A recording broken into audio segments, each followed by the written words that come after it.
Welcome to r/Am I the Jerk, where Karen is making her husband support her ex. I wish I were making this up. My wife is demanding I financially support her ex. So let me start out by giving you a little history of my wife and I. We're both 38. We were high school sweethearts, but ultimately I broke it off with her because our lives at that point were going in opposite directions. I was laser focused on sports and higher education, and she wanted to party with her friends. Fast forward about 20 years, and I'm back in our hometown visiting my family, and I run into her working at the local Walmart. We exchange pleasantries, and we make a plan to meet for dinner and catch up. Well, everything goes great, and we talk well into the night, and it feels like we've been friends forever, even though we haven't talked in 15 years. So we decide to start dating, but we live 1,200 miles apart. I would fly her down to my place about every other month for a week or so for a year and a half. Then we started talking about her moving here. Well, here's where things start to get complicated. She has a younger son. Yes, the father does spend a little time here and there with his son, but very little.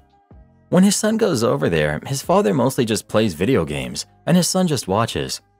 The father works very part-time under the table and pays for nothing for his son and pays no child support. So eventually, my girlfriend at that time moves in with me, and the father of their son agrees to let her bring their son. We have never kept his son from him. I have also flown the father here multiple times so he can spend time with his son. We've sent his son up to stay with him over the summer last year when school was out. Now to the crux of it all. The father has recently moved to the town that we live in to be closer to his son, which I don't mind, except for the fact that we live in an expensive area. The father finds a room to rent from someone and has found a job working about 20 hours a week. He refuses to buy a car and is constantly calling my wife for rides. When he wants to see their son, my wife has to drive him over to the house and then go pick him up later. Some days when he's off work, he magically ends up at our house and we feed him and all of that. So it gets to the point where I feel like I'm supporting this man because my wife is a stay-at-home wife, so I'm 100% of the home's financial income.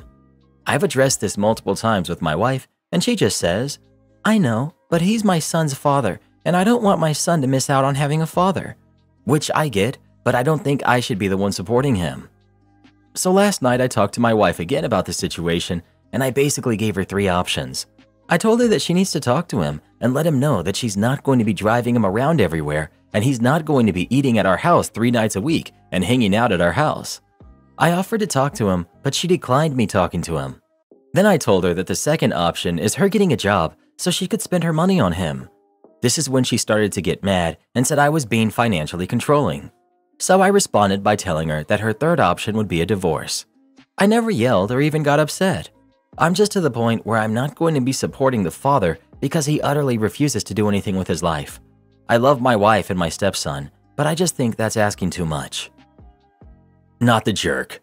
If you're looking to adopt a 35-year-old, I'm available though. You went above and beyond for too long. Tell her he's a man and needs to provide for his kid. Not the jerk. Wife is very generous with your money. Honestly, the kid isn't yours and he's in school. She should be working anyway. I just found out my husband has $45,000 in secret credit card debt.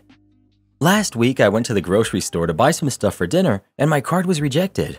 It was like $4.50, so I had no idea it would be declined. I checked the balance and it was overdrafted by $800. I asked my husband what the heck, and he said, something must have cleared early.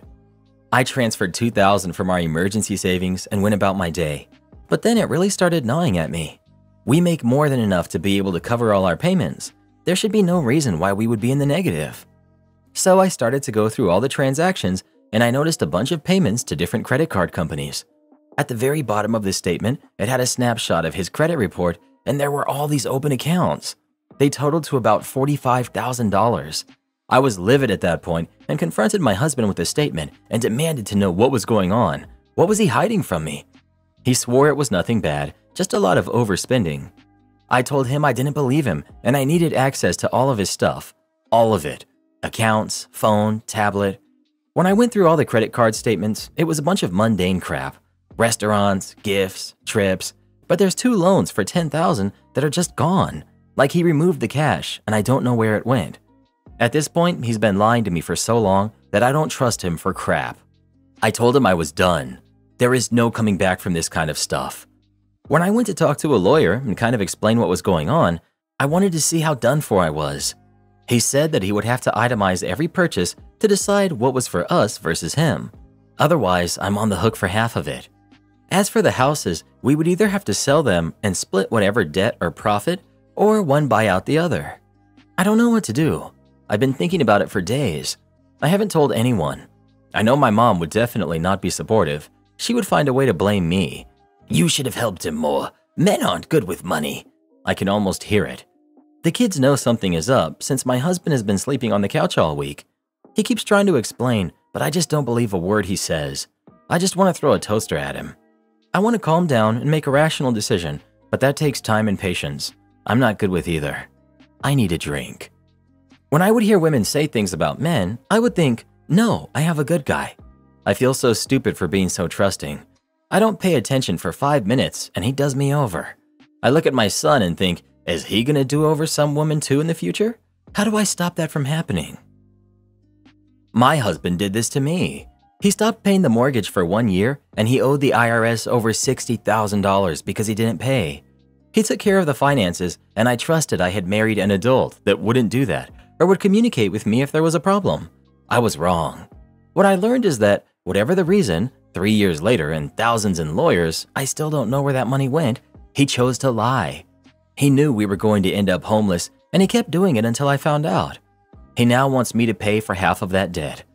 A man that lies of things like that is not only being mistreating, he already doesn't care about you and is already causing you damage. He won't care about causing more and probably will do it just to not face consequences. Document everything. Get a lawyer. Leave now and sue for fraud against the marriage estate. This won't get better. OP. I feel so guilty and dumb for trusting him fully. I'm a nurse, and during lockdown, I was working crazy hours and was burnt out and exhausted all the time. I let him take over all the finances, thinking I too had married an adult, and if something was wrong, he would tell me. I admit I got comfortable. Now that things have slowed down and I'm back to working locally, and only 36 hours, I started paying more attention. I find this. Thank you. I really needed to hear this. 1. He has agreed to sign a postnup. It will be more legally agreeable for me at this point. 2. He has agreed to take responsibility for the entire amount of debt. I don't really care what it was on. It's not about the money. It's the constant lying. He still won't and can't be totally clear with me on where it went. 3. We went to our first marriage counseling session last week. It went okay, I guess. I really don't see how you unring this bell. Right now, all I want to do is leave, but that's not a legally smart thing to do. I quickly found out how easy it is to look like the crazy one when the other person is really good at lying. It's really hard to keep your calm when all you want to do is explode. I'm going to get my ducks in a row and then file for divorce. My 2 oldest kids will be in college next year and our youngest is 16. I still think I'll look like the bad guy. I'm doing okay. I keep cycling through feeling angry, sad, stupid, and heartbroken. 20 years of marriage, gone. What were the loans for? OP. They were deposited into our checking account and then taken out as cash.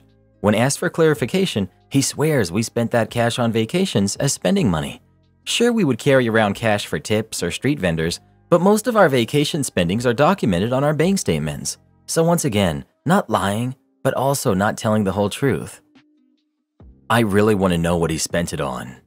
OP mentioned concert tickets that she didn't recall attending. I'm betting extramarital relationship. She also mentioned gifts, trips, and restaurants. It surely is an affair. Am I the jerk for making my parents replace my toys they decided to give away? I'm moving to another city for work. Since I'm an adult and not a college kid, I hired movers. My parents insisted on coming down to help me pack up. I live in their basement suite. It was cheap and they let me have my privacy. They brought my brother and my nephew. The 4 of them were absolutely no help at all, especially my nephew. My parents decided to keep him busy by giving him one of my Lego sets to play with. I collect them. What I usually do is buy 2 of the same one. I build one, put it up for display, and leave the other one in the box to trade or sell. He took it upstairs to stay out of the way, then he took it home. All I noticed is that he was out from underfoot. The next day, I saw the box in the garbage. I didn't assume. I knew the answer already, but I didn't assume. I went upstairs to talk to them. I asked where the Lego box came from. They said they gave it to Travis to keep him busy. I told them that they needed to replace it. They said I was being childish for caring so much about a toy. I said they could replace it or I would file an insurance claim, and that would probably require a police report. My dad got angry. He pulled out $70 and told me I was a jerk for making a fuss over a toy. I asked him if that was a down payment. He said that's what he spent on the last Lego gift he got me for Christmas, and that's what those helmets cost. I showed him the box. I told him to keep his money. He just had to give me a sealed box like the one he stole. He said he didn't steal anything. He took the box and went to the Lego store nearby. When he came back, he was apologetic. He said he would get it back for my nephew. I said I wanted a sealed box with a TIE Fighter helmet. I even went on eBay to help him find one cheaper than he had found by himself at the collectibles store the guy at the Lego store sent him to. With shipping, it would only be $300. He ordered it. He isn't happy about it. My mom is upset that I'm expecting that much money for a toy. My dad is upset that I didn't explain before he went and made a fool of himself at the store. I'm upset that they stole from me. Am I the jerk? Not the jerk. Your parents are judgmental and inconsiderate. They stole something of yours and gave it to your nephew without asking you.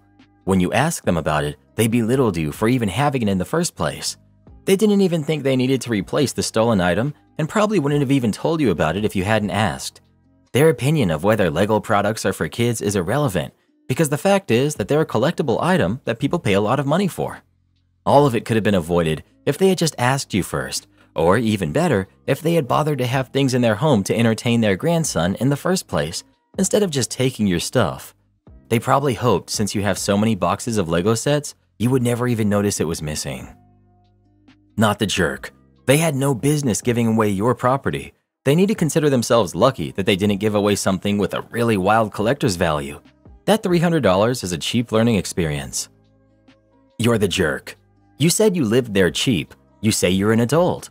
Well, we're discussing a toy. Maybe a collector's item, but still a toy. And if you lived cheap, consider that an extra bit of rent you just paid. Throwing a fit, threatening to go to the cops? Really? Filing a police report and insurance claim takes hours. If you have a decent job and hours equals money, and it's barely worth your time for a $300 item. Your parents might have goofed, but they were trying to help you and trying to make a kid happy. You're the jerk. My husband wants a divorce, but wants to stay with me. We separated 2 years ago. My son and I moved back to my home state with my parents. We were constantly fighting before I left, and it got really bad, so he told me he wanted a divorce. I was very hurt emotionally when I left and had a lot of mental health issues because of everything he put me through. I accept I'm also at fault for our problems. As I was healing, he reached out to me and wanted to get back together. At first, I refused, but I eventually gave him a chance. During this time, he found out that I had reported him for not providing financial support. He's military and obligated to provide for his family since we were still married. So he was forced to send me a set amount each month. He was soon to be deployed, and I wanted to make sure he helped me with our son before he left. He was hurt, so I eventually filed for divorce and sent him the paperwork for him to sign while he was deployed. He was the one in a hurry to divorce. I told him I would wait until he returned. He never signed it, and we began talking again and healing together. The case was dropped due to no progression. He returned a year ago, and we've still been separated. He's selling the house and moving back here closer to my son and I next month. We've grown so much and have gotten to a really good place, but we still have occasional fights. I have trust issues and have become paranoid about many things, so this also causes fights. Because of this, he suggests that we divorce, but stay together and keep trying. He says marriage is only a legal obligation and it shouldn't matter. He prefers to do it before it gets any worse between us. He wants to protect himself financially because he doesn't want me going after any new house he buys. He also wants to make sure he gets time with our son and that it is legally written down. I was originally fighting for full custody and possibly supervised visitation because he has a drinking problem. I've seen him get better and agree that he has every right to have his time with our son. I also understand a boy needs his father. He claims this is for me because it will show me that he truly loves me and cares for me, that this will help me see that he'll always be there for me even though there's no legal obligation, like giving me more assurance. Thinks it might be better for us and we could also live our lives separately but still be together. I don't agree with this and told him if we divorce, he's going to lose me because I will not keep trying. He says he'll keep trying anyways. I'll always care for him, but I'd prefer to co-parent and move on and be single instead. I see this only causing more issues for me and can't help but think he's just been manipulating me into getting a better outcome in divorce. Anyone agree with him and could give me more perspective on this? I feel like I deserve better. He still calls me like nothing's changed and tells me that he misses me and checks on me, which is very confusing for me. Update. I've decided to file for divorce and move on with my life. I appreciate all the advice. It really helps open my eyes, and it feels very liberating to finally let it go. Also, I believe he has cheated on me emotionally with another female soldier. He also would go out with an old female friend, but he has denied ever cheating on me, of course. He also admitted to getting into a relationship while we were separated, but said it was just to fill a void. I know I have tolerated way more than I should have. The only reason I gave him another chance was for our son to have both parents, and I didn't want to live with any regrets. Everything he's planning is for his own best interest. He wants the benefits of marriage, but none of the liabilities like shared assets or possible monogamy. Do what is best for you and your son. He already has you. If he wants a divorce, then it's over. Time to move on. Why exactly does he want to spend all this money on a divorce just to stay with you? Will he marry you again once he makes up his decision? Veteran here. The guy doesn't want his command to have any say about how much money he needs to send his kid. If he divorces OP, then he has zero obligations towards his family, except what the divorce courts decide, and he gets to be free while taking advantage of OP. There's a lot of military laws that protect the military spouse and family at home, and jerks like this guy really don't like that. I've served with guys like this, and it makes me sick seeing how they manipulate their families so they can love bomb them when they're home, but discard them at will. Am I the jerk for leaving dinner because my sister was late again? I, 27 female, had plans to go out to dinner with my sister who's 30, as we do every month. She lives in my hometown and I live in the next state over with my boyfriend. We're about 35 minutes to an hour apart depending on traffic. We agreed to meet closer to hometown with my mom. One thing about her, she's always late. I expect she'll always be at least 30 minutes late, but it's been up to a few hours. And not just random plans, weddings and graduations too. It's been brought up in the past by mom and I, but she always brushes it off and gets upset. My boyfriend drove me over. I can't drive, and he offered to drop me off before he had to head out for plans of his own near home and come back when he was done. I assumed after dinner we would just hang out at her house either way. Get to the place and start calling my sister. She usually doesn't say if she's going to be late, but if my mom is with her, she does, and I hadn't heard anything. I get mom a few minutes later, and she says they're behind because it took a while to get my nephew ready, and my sister got in the shower later than expected. I didn't even know my nephew was coming with them, and she usually tells me if he is. Her husband was apparently there to let mom in when she showed up, but went back to sleep as soon as she got there. Not sure why he couldn't help get the baby ready, but that's none of my business. I check maps, and it says 35 minutes, adding in getting baby strapped and secure, and then putting him in either the stroller or front carrier on her body. I was looking at 40 minutes. To top it off, we had reservations. She made the reservation, not me. I had never been to this place and didn't know if it was one of those places that don't let you have the table if your whole group isn't there. There was really no space to wait inside, and I'd have to stand outside. Either way, I didn't feel like sitting alone for 40 minutes even if I could. She doesn't keep her friends waiting this long when they make plans. I don't get why it's okay to do this to me and mom. I'm speaking to mom as they're trying to change the reservation online. At that point, I was fed up. If we agree to be there at a certain time, be there. 5 or 10 minutes late is fine, but not this. I told mom I was going back home. I didn't feel like fuming at the table and acting like I wasn't mad when they got there, as I had done before. She sounded hurt and mad, but said fine and that she would go home too. Since then, I haven't spoken to my sister. It's been a few weeks, and mom doesn't want to get in the middle. But I told her I wasn't speaking to her until I get an apology. Mom told her she can't keep doing this on their ride back home and agrees it's an issue, but won't say much else. It's ridiculous to just always be late because you're bad at time management. She also wants to use the "it takes a long time to get the baby ready" excuse, which I would accept if it wasn't for the fact that this has been a problem long before my nephew was born or even a thought. So, am I the jerk? Not the jerk. Habitual, unforced lateness is rude and inconsiderate of others. There's nothing you can do to make your sister arrive on time. All you can do is decide whether you're willing to wait or would prefer to go, then do what you want. The best thing might be to set a boundary. I will wait for you for 20 minutes or whatever, and then I will leave. But then you have to be consistent about following your own rule. Otherwise, all your words and complaints are empty. My wife gets frustrated that I don't wear my clothes in order. My wife and I split laundry work and that I bring it down to the basement, load it in, and change it over before bringing it back upstairs, and my wife puts the clothes away when they're done because she has a certain way she likes to fold and put clothes away, which to me is a fine division of labor and effort in housekeeping. The way she puts clothes away, though, has very little to do with clothes being accessible or organized by type, and more about putting them in order so that every piece of clothing has a chance to be worn. Clothes that are in drawers get rotated into a closet, a tiny closet in our New York City apartment, and then new clean clothes go into the drawers to await being put back in rotation. There isn't any organization beyond this. Our clothes get mixed into drawers seemingly at random. Pajamas with dress shirts, sweatpants in the same place as sleeveless tees. So clearly the order is the most important factor to her, and not being able to find or access clothes you want to wear. So I'm forced to look through everything to find an outfit you want to wear. Though to her, I should only be choosing what to wear out of what is in the closet. I can understand this to a point, and have said I can see the value in this system, especially if that is something that's important to her. That I appreciate the level of organization and dedication she puts into our lives at home, but also that I won't be told I can't wear the clothes I want when I want to. I'm a comfort outfit type of person. I know which of my shirts I love the most and what pairs of pants I like them with, what belt goes with which outfits, etc. However, I don't believe I need to wear them in a rotation, and not being able to wear or find what I please is very frustrating to me. I don't rip them out of the drawers and leave the rest a mess. I always carefully remove them and put other clothes back the way they were. When I take clothing from a drawer instead of the closet, it instantly sours her mood and the morning becomes very tense, to the point where she passive-aggressively asks, "Should I just throw all your clothes in the closet in the garbage?"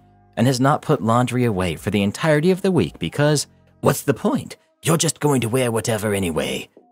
I might wear those clothes again, just not that day. And yes, maybe a few can go to the donation bin because I'm not wearing them as much, which is what I've said in response. But to me, that isn't something to get so upset about that you have a nasty attitude with your spouse over it and leave the house for work in a terrible mood. I see this as controlling, and she sees my behavior as insensitive. But me wearing clothes out of order does nothing to our home or health and has no negative impact on our lives other than her frustration with me not adhering to her system. Is this her being neurotic and controlling, or am I the jerk? Not the jerk. This whole clothes in order thing is so confounding, it's hard for me to understand, at least especially that it's your clothes done by her. Of course you should be able to wear whatever you want whenever you want.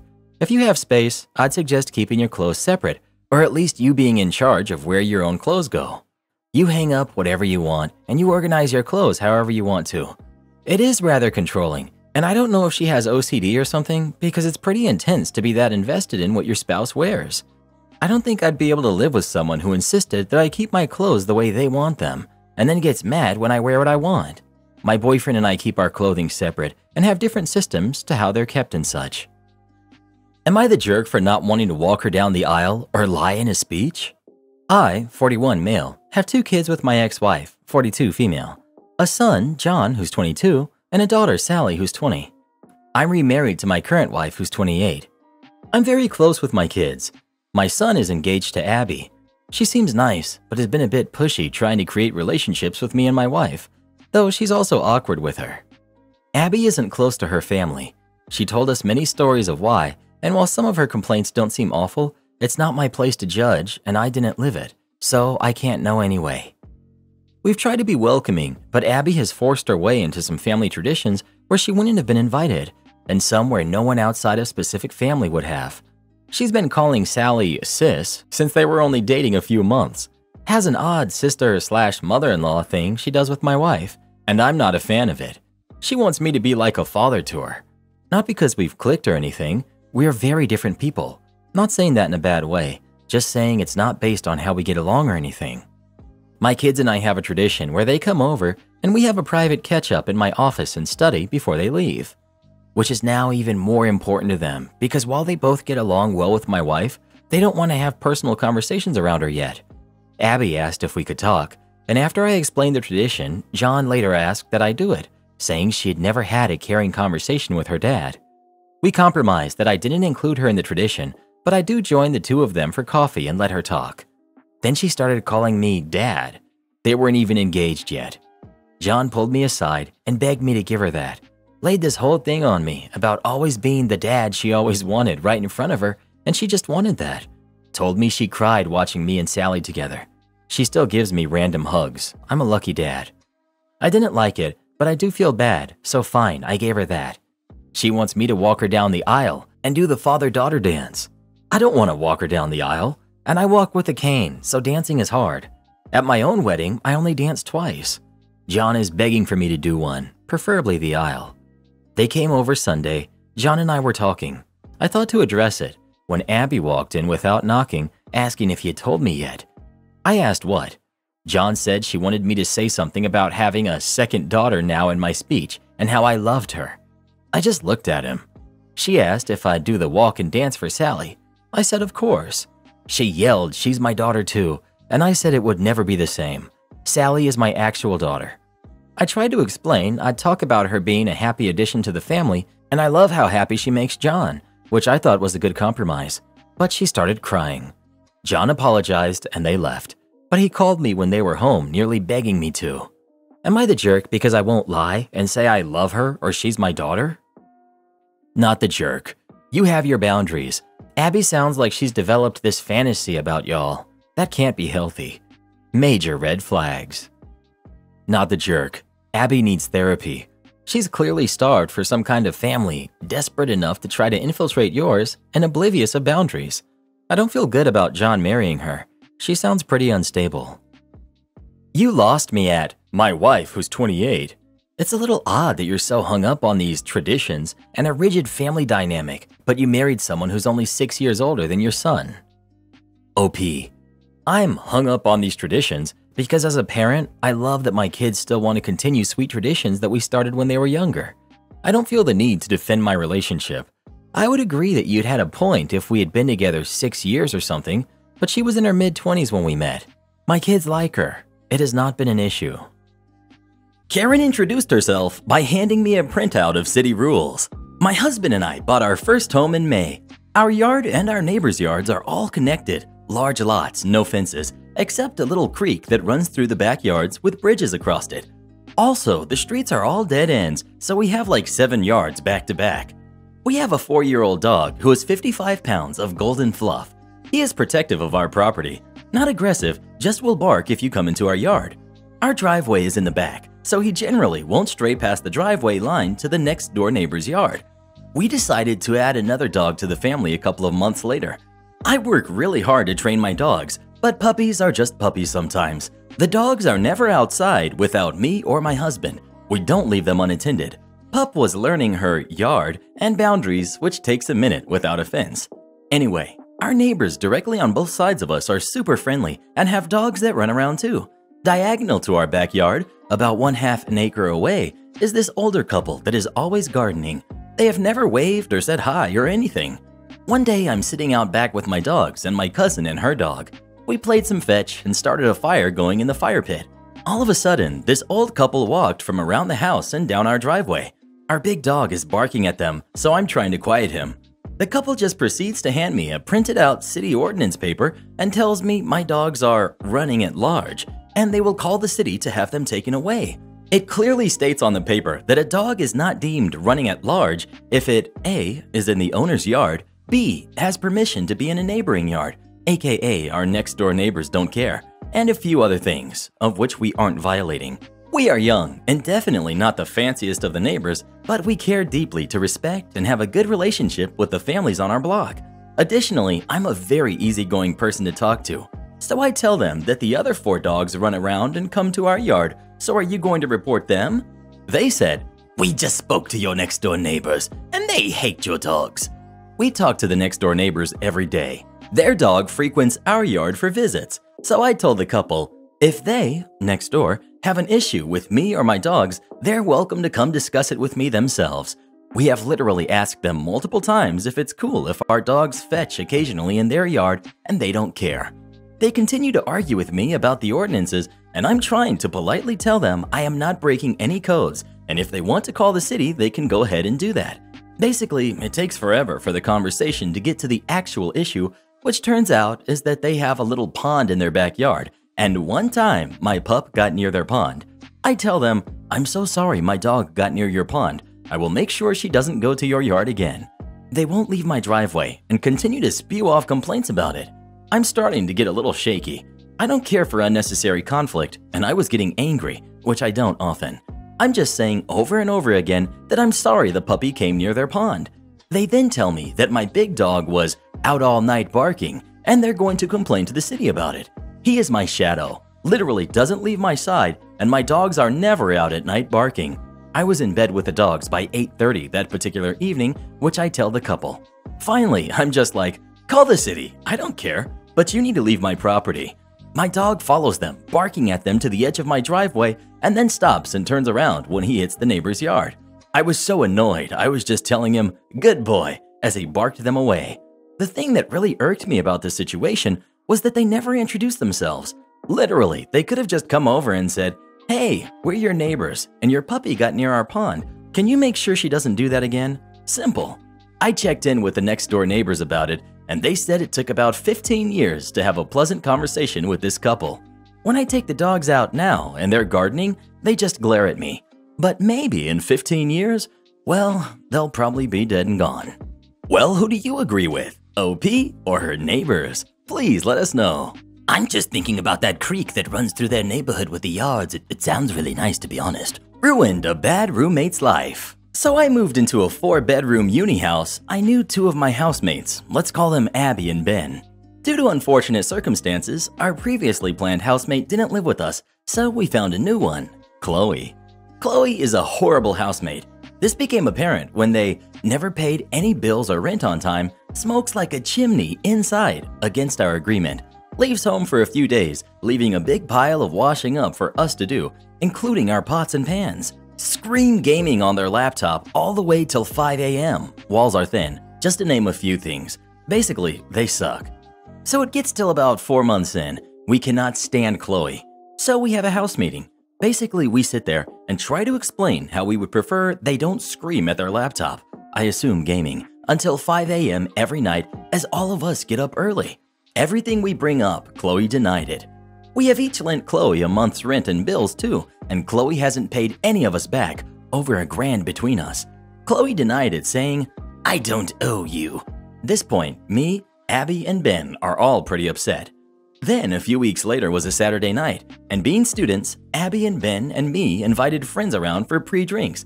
We asked Chloe first, and they said they'd be out, so it was fine. Turns out they finished work early, so they came home and were shocked to find people there. Went up to their room.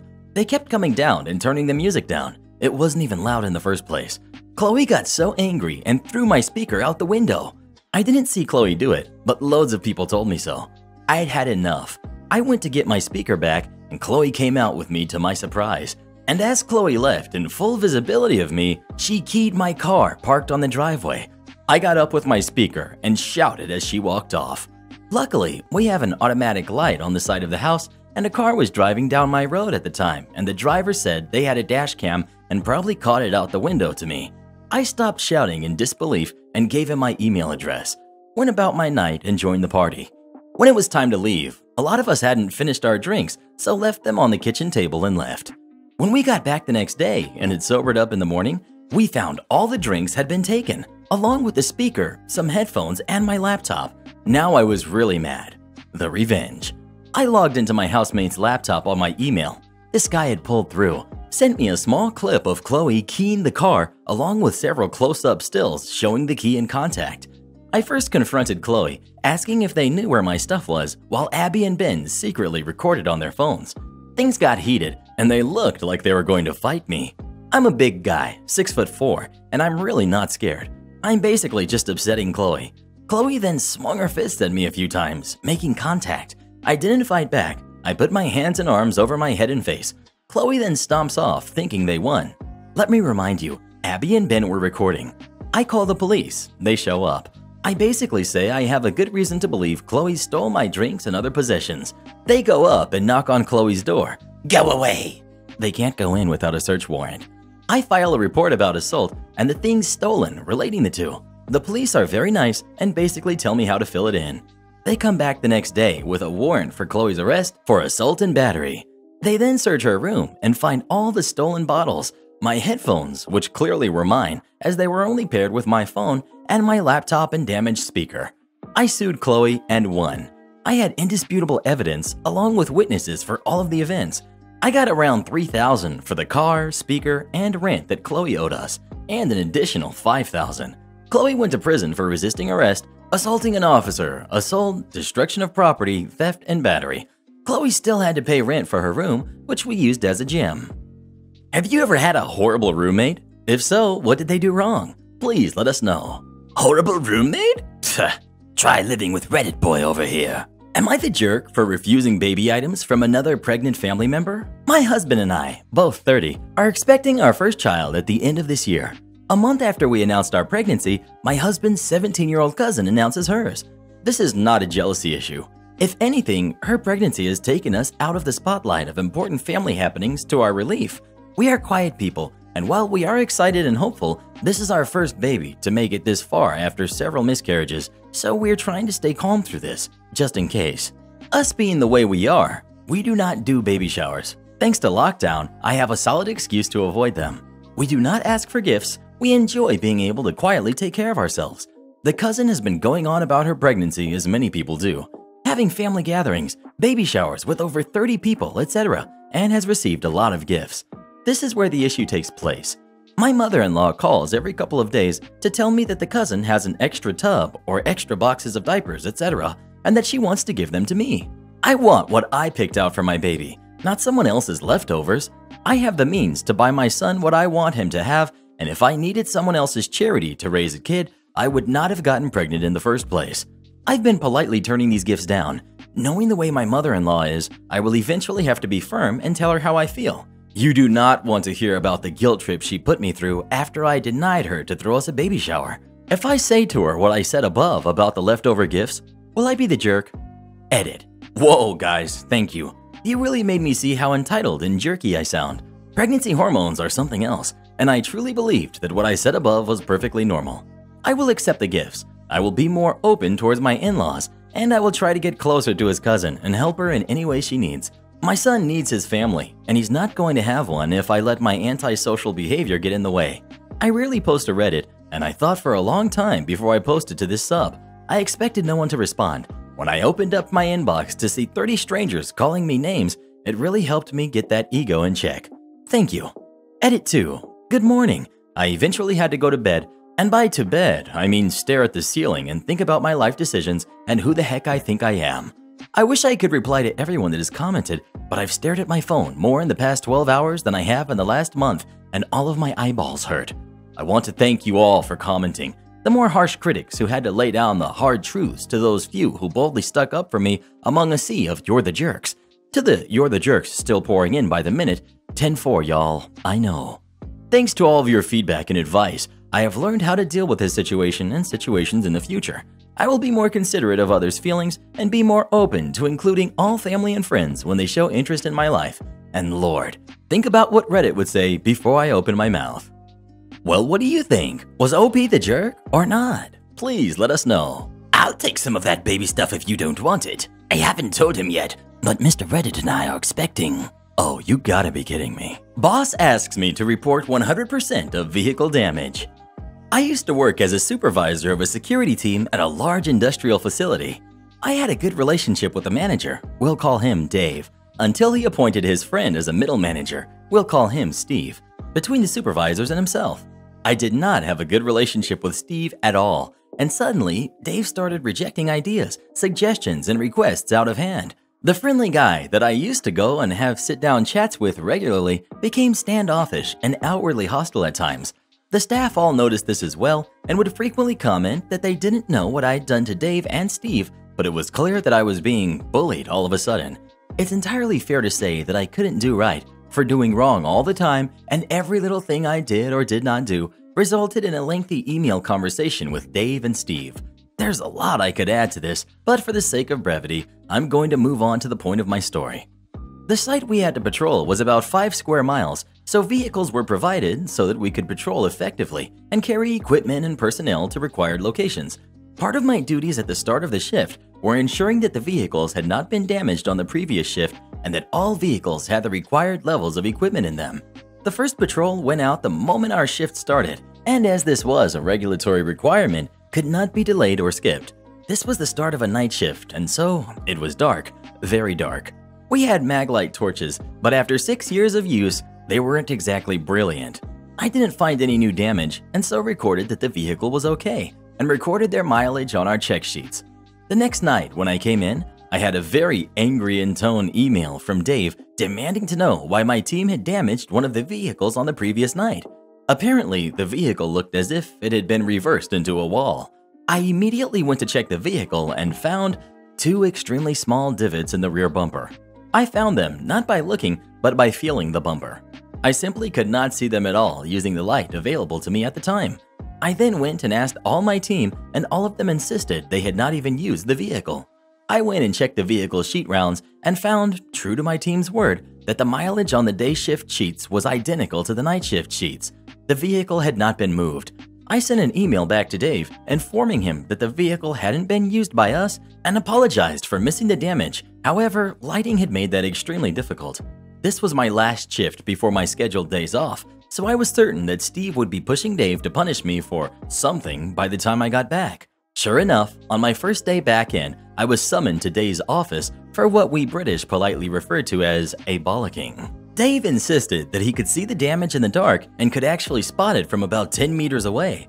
For context, all of my guys had been shown the damage, and all of them, without fail, had said, "Where?" when I pointed it out at close range. Not only that, but there was now additional damage that I hadn't spotted and my team was also now responsible for. Luckily, my boss had included a photograph of the damage I had missed. In the photo, I saw no scratch. For Dave and Steve, however, this was good enough to be punitive towards me and my team and told me that unless the culprit was found and named, I would be held personally responsible and would have to pay the insurance excess to get it fixed. Dave also insisted that the lighting was more than sufficient to spot the damage on the vehicles. I told Dave that this was ridiculous and he couldn't enforce financial penalties on a vehicle that had, again, not been used by my team. Dave was insistent though. It was my job to report 100% of the damage on the vehicles or I would be held responsible. And at this point, something clicked in my mind, and luckily, Dave decided to back up his instruction with an email that Steve was CC'd into. The next shift, I refused to allow my team members to use the vehicles until they had all been fully checked. Inside, outside, underneath, mechanically, and equipment levels. Each vehicle took about 2 hours. I photographed every single small bit of damage that I found, no matter how insignificant or whether it had been reported previously. Remember, the instruction was to report 100% of damage, not 100% of unreported damage, and sent it all in an email to Dave with a text description of the nature and location of the damage for each photograph. There were about 162 photographs in total. The first patrol could not be skipped, and so I had to send out my officers on foot to patrol the site. This meant that the site patrol took nearly 3 hours and was not available to fulfill other duties afterwards. It's worth noting at this point that my team were also seeing this as a direct attack on them rather than just me, so were fully supportive of the measures I was taking. This resulted in the site shift manager demanding answers, to which I was able to tell the shift manager of Dave's instructions and why I was having to send officers out on foot. I had, and still do have, a great relationship with all of the site shift managers, and so, while he was frustrated, he understood the predicament I had been put in, especially when the instructions were shown to him in black and white. This resulted in a financial penalty for my company. Dave was off the next day, and so I did the exact same thing again, with the exact same amount of photographs, but all taken again on a fresh inspection. The night shift after, I came to work to find Dave waiting in the office for me. I was allowed to finish my handover with the off-going supervisor before Dave shut the door and refused to let me leave before he had discussed why he had received multiple emails, over 800 megabytes in total. I didn't compress or reduce the size of the photos, and how the company had received a financial penalty and the regulatory body were coming to speak to him. I reminded him that he had demanded that I report 100% of the damage on the vehicles and that this had taken time. I couldn't allow any member of the team to use any vehicle until they had been checked, as there could be financial penalties involved. Dave frustratedly pointed out that many of the pics were too dark to see anything anyway, and so most of the photographs were pointless. I apologized for the lighting, but pointed out that he said the lighting was more than sufficient to spot any damage, and so he should be able to easily see the damage I had reported. Dave insisted that I had deliberately misinterpreted his instructions and he would be taking it to a disciplinary. I informed him that this was no problem. If he could just let me know the date and time, I would inform my union rep, who had been fully appraised of the situation and was 100% behind my suggestion that I report every single tidy bit of damage on the vehicles. Dave was ultimately left with no choice but to drop any attempts to discipline me and left Steve to deal with me from that point on. Steve then took up the role of disciplinarian for the next 3 months until I left the job. However, every time he tried, I was able to shut it all down due to briefings with my union rep. I left the job in February of 2019 and still to this day receive complaints from members of staff who remain there about how terrible the job has gotten due to Dave and Steve. I don't work here. Yes, you do. You're now backstage security for Yellow Card. About 6 years ago on a Saturday night, I was hitting up a concert with some friends. Now, this venue had 2 parts. The main part was a restaurant/bar with a big outdoor venue that could fit about 1,500 people, and across the street was the second venue that could fit about 1,000. I got confused as to which venue I was heading to, accidentally parked at the main venue, saw my mistake, and walked across the street to the intended venue. Now, I had worked late that day and couldn't go home and change, so I was wearing a black polo shirt and black pants. After my concert ends, I walk back across the street to the main venue where I had parked. I try to take a shortcut around the building, only to find myself blocked by temp fences and barricades. I look to the left and see a couple of tour buses, walk towards those, and manage to walk in between them. I find myself in a loading/staging area with some hospitality tents and people walking around, while I'm hearing a band playing really close by. I grab a snack and a drink and ask a guy how to leave, and he points to the right. The only way to the right is this long ramp that leads around the building. So I walk up and follow it around the building, literally to the side of the stage where the band Yellow Card was playing live. I'm talking 10 feet away from me, tops. As I walk up, somewhat confused as to the scene in front of me, this woman with a clipboard and a headset walks up and asks me where my lanyard is. I kinda shrug and said, I don't have one. She gets upset and says, don't move. She's back in 5 seconds with a lanyard with an all-access pass and tells me to put it on. I try telling her I don't think I'm supposed to be here, but she snaps and tells me to shut it. She says to stay right there to guard the ramp to make sure no one accidentally tries to come that way, literally what I had just done, and walks away. So I spend the next 30 minutes on the side of their stage while they finish their set. After their encore, I head back to the hospitality area, grab some food, have a few drinks, mingle with some folks, etc. After a while, I see headset lady walking around, so I walk up to her, hand her the lanyard, thank her for the drinks and the show, and leave. Would I be the jerk if I asked my husband to return my Christmas present? So yesterday, I, 28 female, asked my husband, 39 male, to pick up the new Christmas tree I ordered from a nearby hardware store. When my husband came home, he asked me to go upstairs. He had gotten my Christmas gift and he didn't want me to see it. He hid it in the basement by throwing a blanket over it, but admitted that the size and shape would probably give it away when I had to go down to do laundry. It could only be one thing, a big box from the hardware store, a microwave.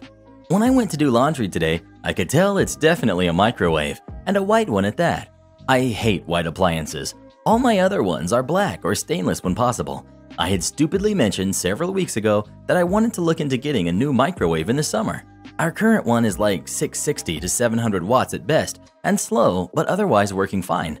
I really enjoy spending time comparing models and features and finding the perfect one, and trying then to wait for a sale when I shop for things. It's almost like a game. A microwave is a very practical gift, and I feel bad, but I want to ask him to return it before he loses the receipt if he hasn't already. I know he didn't put much thought into it, probably saw a display while he was waiting at the customer service desk for the tree and bought it on a whim. I feel like if he had at least gotten the black model, I could say he was thinking of what I might like a little bit.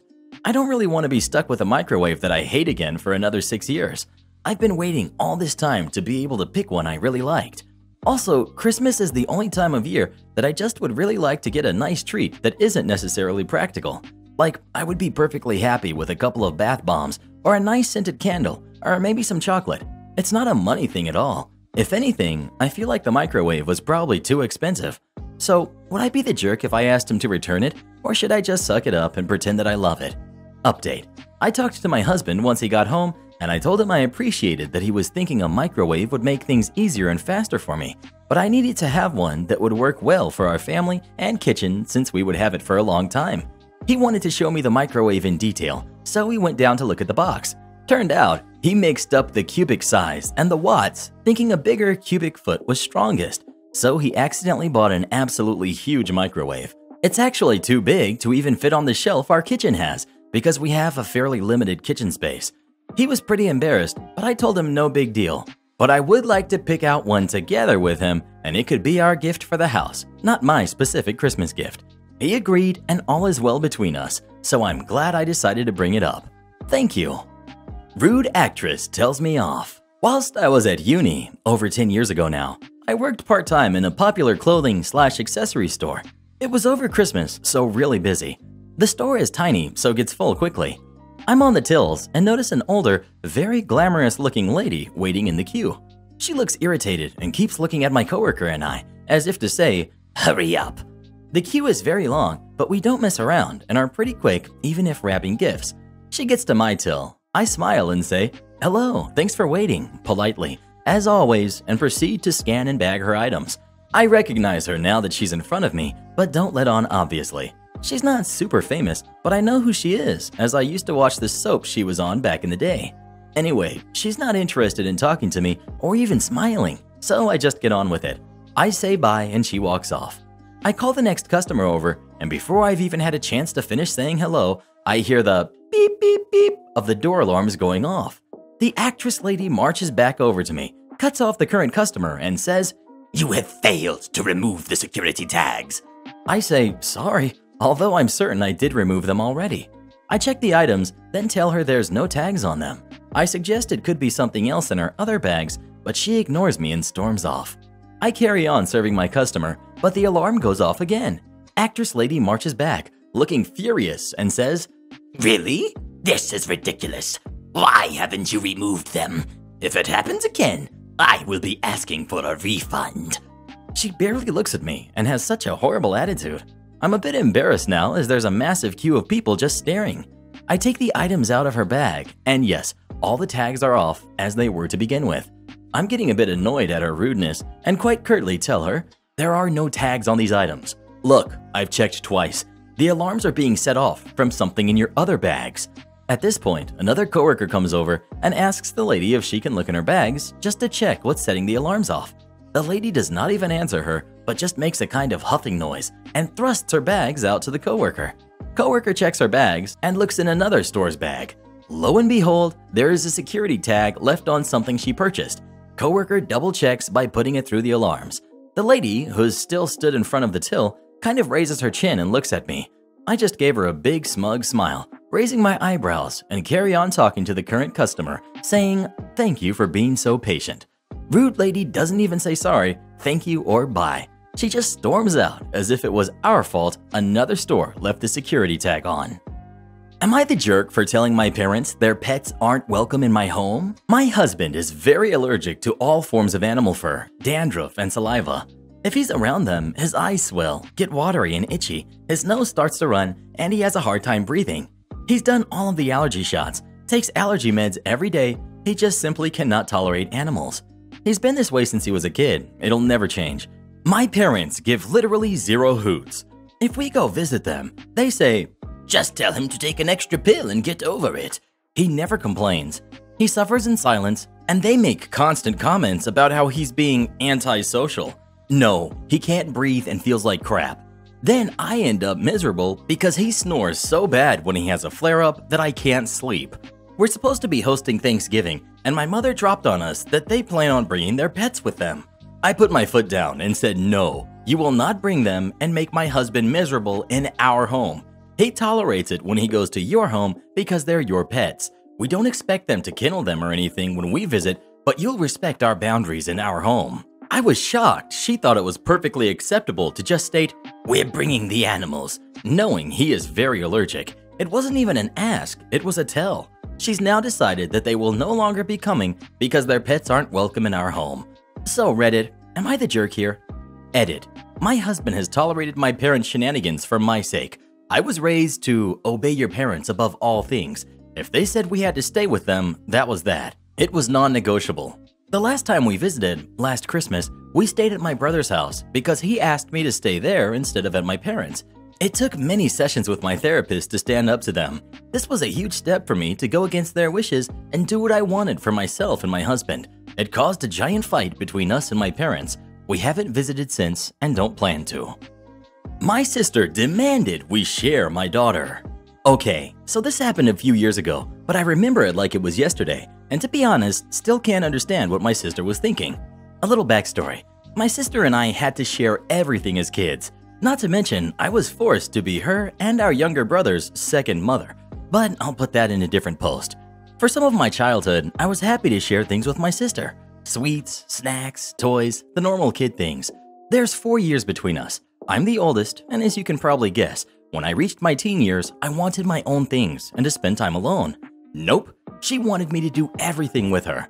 I could barely spend 10 minutes in the bathroom before she would start banging on the door. Unfortunately, when I was around 15, my siblings and I were taken into foster care. We were separated from our brother, which was difficult for both of us, and for a while, I didn't mind my sister wanting to spend all her time with me. Shortly after my 16th birthday, I wanted to have my own space and things that are, well, mine. She would argue with me over not sharing my stuff, and of course, typical sibling fights and yelling happened almost every other day. We sort of grew out of our sibling squabbles over the years, but she kinda developed a "the world owes me" attitude, which drove me crazy. I did my best to hold in my frustrations, but I'm human, and sometimes I kinda snapped. A couple years after my daughter was born, my sister and I weren't really talking much because of her selfish attitude towards me spending most of my time and income on my daughter. During one of the times we were on good terms, she was over for the weekend and everything was okay, until a conversation led to her telling me she was going to take my daughter for a week because she wanted to spend time with her because it was her turn. I said, not gonna happen. She's my daughter, not a doll or a pet we share. She gets mad and starts yelling. I told her to leave, and she argues how she had parental rights, and social services will force me to allow her to take my daughter whenever she wants. I laughed, told her to get out and don't come back. Honestly, I don't know if she seriously thought that it was her right to have my daughter. I've got plenty of other insane stories about my family, which I may post about at some point. Thanks for reading my crazy story. Karen decides she needs my cat. I own 3 cats, which are all indoor cats and don't go outside. I've had 2 of them since kittens, and the other since he was about 7. Anyways, one night I get a text message from a random number. I didn't recognize it at the time, but later found out who it was in text conversation. At 11 p.m., I get a call that I missed since I was sleeping. I ignore it, but the next day they send me a text message, which proceeds to a conversation. Karen: Hey, you have a ginger cat, right? Yes, what can I do for you? And who are you? Karen: Hi. So basically your aunt told me you have a cat when I called her. We are friends. And I was wondering if I can have it for my kid since you have 3. No, you cannot. I've had him since he was a kitten, and I wouldn't take £1 million for him. He's not for sale or to give away. Yeah, but I have a kid who really wants your ginger cat. We saw a pic, and he looks really cute. And besides, you have 3. As I said, you can give up 1. And my son really wants it. He loves cats. Look, sorry whoever you are, but as I already explained, it's a no. I love all my cats, and it would heartbreak me and him if I gave him away. Wow, you're so selfish. How can you get heartbroken when you have 3 and we have none? You're just being a jerk.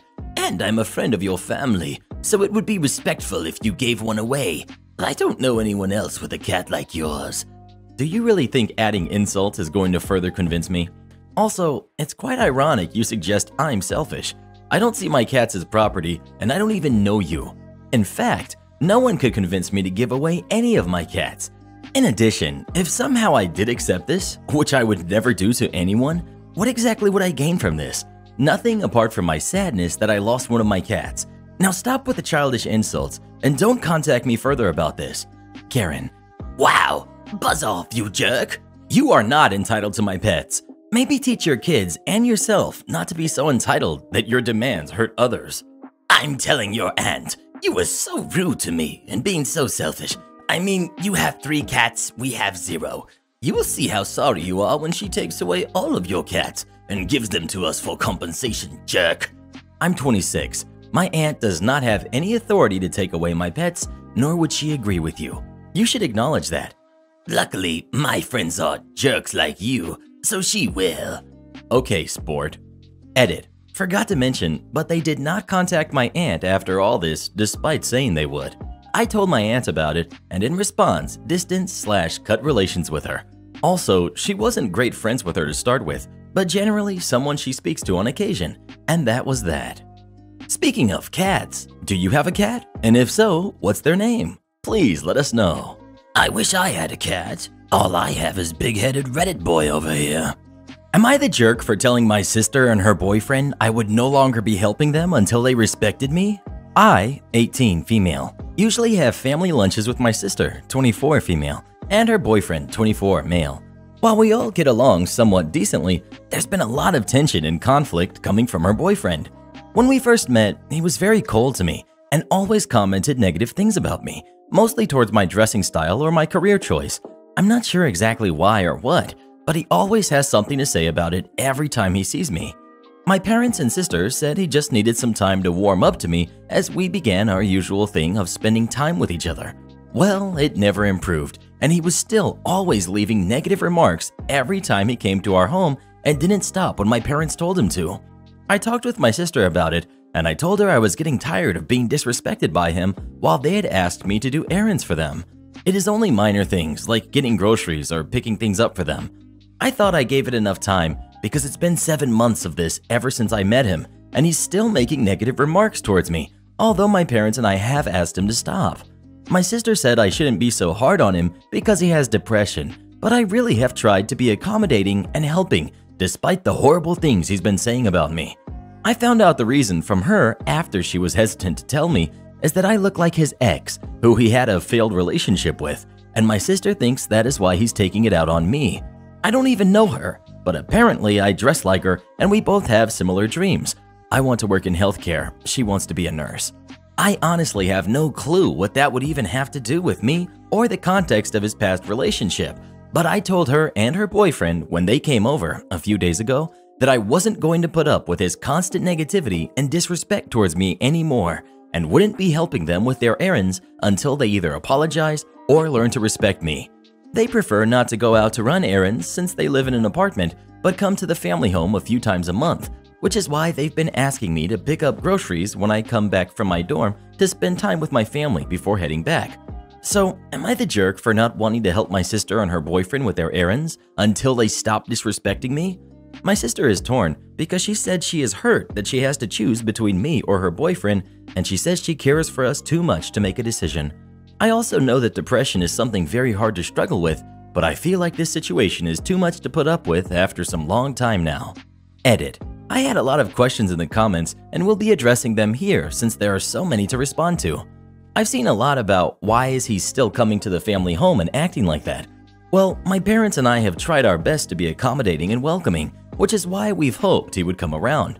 When my sister first brought up the subject of him coming around, she said that he may be a little rude and to be kind to him because she said his depression is something that's been tough for him.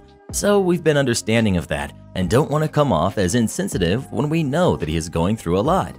The reason I get their groceries for them is because when the lockdown restrictions were being lifted, on my way home from my university dorm, I pass a plaza with grocery stores, so they asked me to get their groceries on my way since it's not out of my way, and it's better if less people go so there's less exposure. The third one was regarding my parents and I handling it, which we have asked him a few times to please be kind, but we aren't sure how else to get our message and point across without sounding like jerks knowing that he has depression. I also didn't know how else to talk to him about it or have a polite conversation before he would break in with an insult or a negative remark. Oh, and my sister and I don't look completely alike, as I saw from other comments.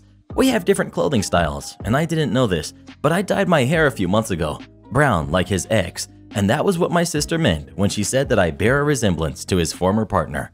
As for the part about choosing family or her partner, she says she feels conflicted because it would be like putting one before the other. Since she met him while he was struggling with his depression, she doesn't want him to feel hurt or go back to the same awful past he had. Any other questions I will try my best to answer, but thank you all for the kind words and insight. Well, what do you think? Is OP the Oh, come on, OP's not the jerk. Darn right she's not, but her sister and that boyfriend surely are. And the parents too, for allowing that jerk to come in their home. Entitled mom tries to steal my laptop so her kid could play Fortnite. This happened before lockdown, but that doesn't really matter as much to the story. So I was studying in the library and waiting for my parents to pick me up when entitled mom and entitled kid approached me. The conversation then starts like this. Entitled mom: "Excuse me, young man. The library's computer couldn't work, so can entitled kid please play Fortnite on your laptop?" Mind you, I'd be lucky if my computer could run a standard browser game. Me: "Sorry, but I'm doing my assignments now, so I need my computer." Entitled mom chuckles. "Oh, I know you are not studying. You better share it with entitled kid, or I'll talk to your parents." Me: "Sorry, but I really can't. Look, your kid can play it on the library's computer using my card. You want me to register it for you? Just be sure to sign out after 1 hour." Entitled mom: "But can it play Fortnite?" Me: "Probably not. I'm pretty sure you need to register to download all that stuff." "Please let him play. It'll only be for a few minutes." Me: "Sorry, I really can't." Entitled kid then tries to grab my laptop but is avoided by me. Entitled mom storms away. A few minutes later, they come back with a library staff who starts talking to me.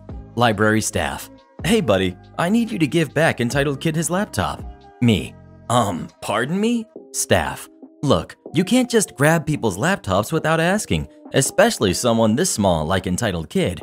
Me: "I'm pretty sure that's mine. I have all my Gmail and stuff." Staff: "May I see it?" Proceeds to show library staff my work. Staff: "Entitled mom, are you sure this is entitled kid's?" "Actually, I let entitled kid play on my work laptop." Staff: "Do you by any chance have an assignment on animal population genetics?" "Yes, I'm actually a science teacher and I'm marking my students' projects." At this point, I was devastated that entitled mom would go this far to get some kid's laptop. Me: "Is it possible for you to check the security cams? I'm pretty sure you guys have those installed." Staff: "Okay, just wait here." Entitled mom then proceeds to dash out of the library at a speed that even Usain Bolt would be jealous of. Library staff then comes back to me to apologize for what happened, but it was all good in the end. Entitled parent accuses blind girl of being able to see, gets handed an eyeful. I was reminded of this incident yesterday during a phone call with a friend from my college days. For a little background, my friend, I'll call her Jill, and I were both about 19 or 20 years old at the time of the incident in 1983. Do the math, and yes, I'm that old. Because Jill was blind, ocular melanoma, important later, she had an advocate. There is another name for this, but for the life of me, I can't think of what it is, but you get the idea. That went everywhere with her on the university campus. They made sure she made it safely to and from each of her classes and assisted her with test taking, etc. We met when Jill walked by my table in the student union hall, bumped into my coffee, and spilled it all over both of us. We've been friends ever since. Because Jill lived off campus with her parents and I lived in an off-campus apartment a few blocks away, I drove every day to school. We coordinated our class schedules so that I could drop her off to her advocate in the morning and in the afternoon. The advocate would bring her to me and I would take her home. This one particular semester, Jill's last class on Monday, Wednesday, and Friday ended an hour before mine. Normally, her advocate would hang out with her in the student union hall to wait for me. Since it was Friday, Jill insisted that the advocate bring her to the building where I had class and she would just wait for me there, closer to where I parked the car, and the advocate could go home a little early. This was something Jill did occasionally just to be nice. I always took the same route out of the building and knew to be on the lookout for her. This day, Jill was in her usual spot in the lobby. She was sitting on the floor, there were no seats, with her back against the wall, her cane folded beside her, tinted glasses on, and appearing to stare straight ahead. To Jill's left were the lobby doors, about 30 feet away. Jill thinks she had been sitting there for maybe 50 to 55 minutes when she heard what sounded like squeaky wheels rolling along the floor. She didn't bother to call out and just thought it was maybe the janitorial staff with those mop buckets on wheels getting an early start on mopping. Then she heard someone push the panic bar on one of the lobby's double doors and the wheels banging over the metal threshold. A moment later, a woman's voice filled the empty lobby. The conversation that ensued is to the best of Jill's and my memory. Karen: "What the heck is wrong with you young people? Never in my life have I seen so many inconsiderate brats in all my life." Jill: I'm sorry? Karen, And you should be, young lady. You could see that I needed help with this hand truck.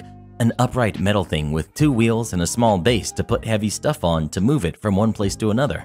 But you just sat there and did absolutely nothing. Didn't anyone teach you manners? Jill, I didn't see you. How could you not see me? I'm the only other person here. I'm sorry, but I didn't see you. I'm blind. You really expect me to believe that?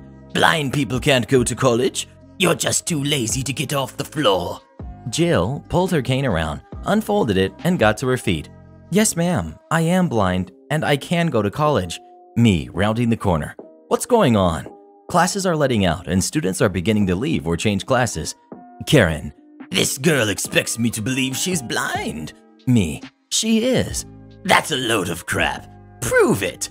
The woman walks up to Jill and takes the tinted glasses from her face. Karen. See? She directs this to the students who are hanging around to watch the drama as if she expected them to agree with her or take her side. She can see. There's nothing wrong with her eyes. She's not really blind. As I stated earlier, Jill had ocular melanoma. As a result, her eyes were surgically removed and she was fitted with prosthesis that looked real at a quick glance but didn't move like normal eyes and were a bit flat in their color. It was kind of like looking into the eyes of a very old doll. However, the best part of Jill's eyes, they were removable. Jill reached up, popped one eyeball out, and held it out to the woman. Here, look through this and tell me if you see anything. Karen, backing away, screeching loudly. Oh my God! Oh my God! The woman backed away from us so fast, she tripped over either her own feet or those of the gathering students, landed on her butt, and continued to scoot away. When she got to the door, she pulled herself up, grabbed her hand truck, and left. Jill maneuvered the eye back into the socket. The small crowd of students started clapping and laughing, and a few gave Jill a pat on the back. Jill signed dramatically. So much for that lady seeing things through my eyes, huh? Geez, I love Jill's humor. Boss was convinced we weren't working hard when he was at home. He decided to assign extra work. This story happened a few years ago while working in a kitchen in the city I live in. My boss was your typical lonely drunk, creepy compliments to the staff, and awkward conversations with them as well. Horrible to anyone working under him, and a lack of respect to other management when he felt he was above them. He ended most nights by disappearing during the dinner rush and slamming a 24 of beer by himself at home. My friend and I worked Tuesday and Saturday close shifts every day for a year. We became best friends through the suffering of this man. We could never do a good job in his eyes. Nothing was ever clean enough or good enough for him. He had this opinion that we never tried hard enough and we must be slacking off when he's not there. He decided the solution to his problem was to assign us extra cleaning. Since most everything was already perfectly clean, he decided to ask for 2 things: scrub the grout between the tiles and clean the foam ceiling inserts with soap and water. These had to be completed or we were going to get written up. The next day rolls around and things are not as clean as usual for the clothes since I was on my hands and knees scrubbing the tiles all night. Boss man took this as a personal attack and unloaded on us. I proceeded to explain that scrubbing it isn't getting it any cleaner and there's nothing I can do. I also showed him the one tile that came out of the floor. He grabs a butter knife and cuts all the grout out around one tile. It was black and crumbled and filled with oil. I tried explaining and showing him that he was going to ruin the floor, but it fell on deaf ears. And proving to himself it was possible by completely removing a tile, he told us it had to be done by the end of the week. Here's the malicious compliance. Despite me telling him that it wasn't working, he insisted he was right. I told him many times it would ruin the floor and he didn't listen. So that night, I spent a few hours doing exactly as he showed me until there was a large portion of the floor with loose tiles. He was disappointed that I only got about 1 square meter of flooring done and wanted the rest done by the end of the day.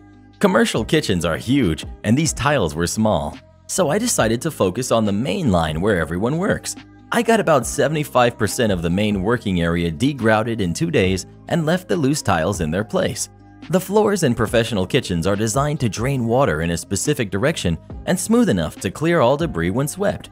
Since the tiles were all loose in the floor, sweeping and mopping only pushed dirt and brown water into the holes where the grout used to be. Upper management came into work for the weekend and they all had to stand on this wet, stinky mess of tiles that was hard to balance on. It wasn't long before they asked what was wrong with the floor. Instead of saying that he made a mistake and asked us to do exactly that, he blamed us on the spot, saying he would never clean a floor like that and we must be stupid liars. Just truly a classic jerk. I never got around to soaking the foam ceiling boards, sadly, since I guess he realized how stupid it was. I never got any petty revenge either. I left feeling like bad people truly do just get away with being bad people. Skip to 6 months after I had left the company. I get a message from a friend who worked there as well. She explained that she had written a letter to HR detailing everything this guy had done to her and others in the workplace and in private. She mentioned she had included some things that I had told her. He was fired on the spot. No discussion or chance to prove himself. I'm not sure if they already knew he was like this, or maybe they just knew that no one would make up a 2-page, 5-paragraph letter about him for no reason. He left the country immediately after losing his job and filled his social media with photos of him in suits with captions like, "Heart of Gold." I still resent this man, but enjoy thinking about this story from time to time. I have many more stories about this man, but nothing that fits on this sub.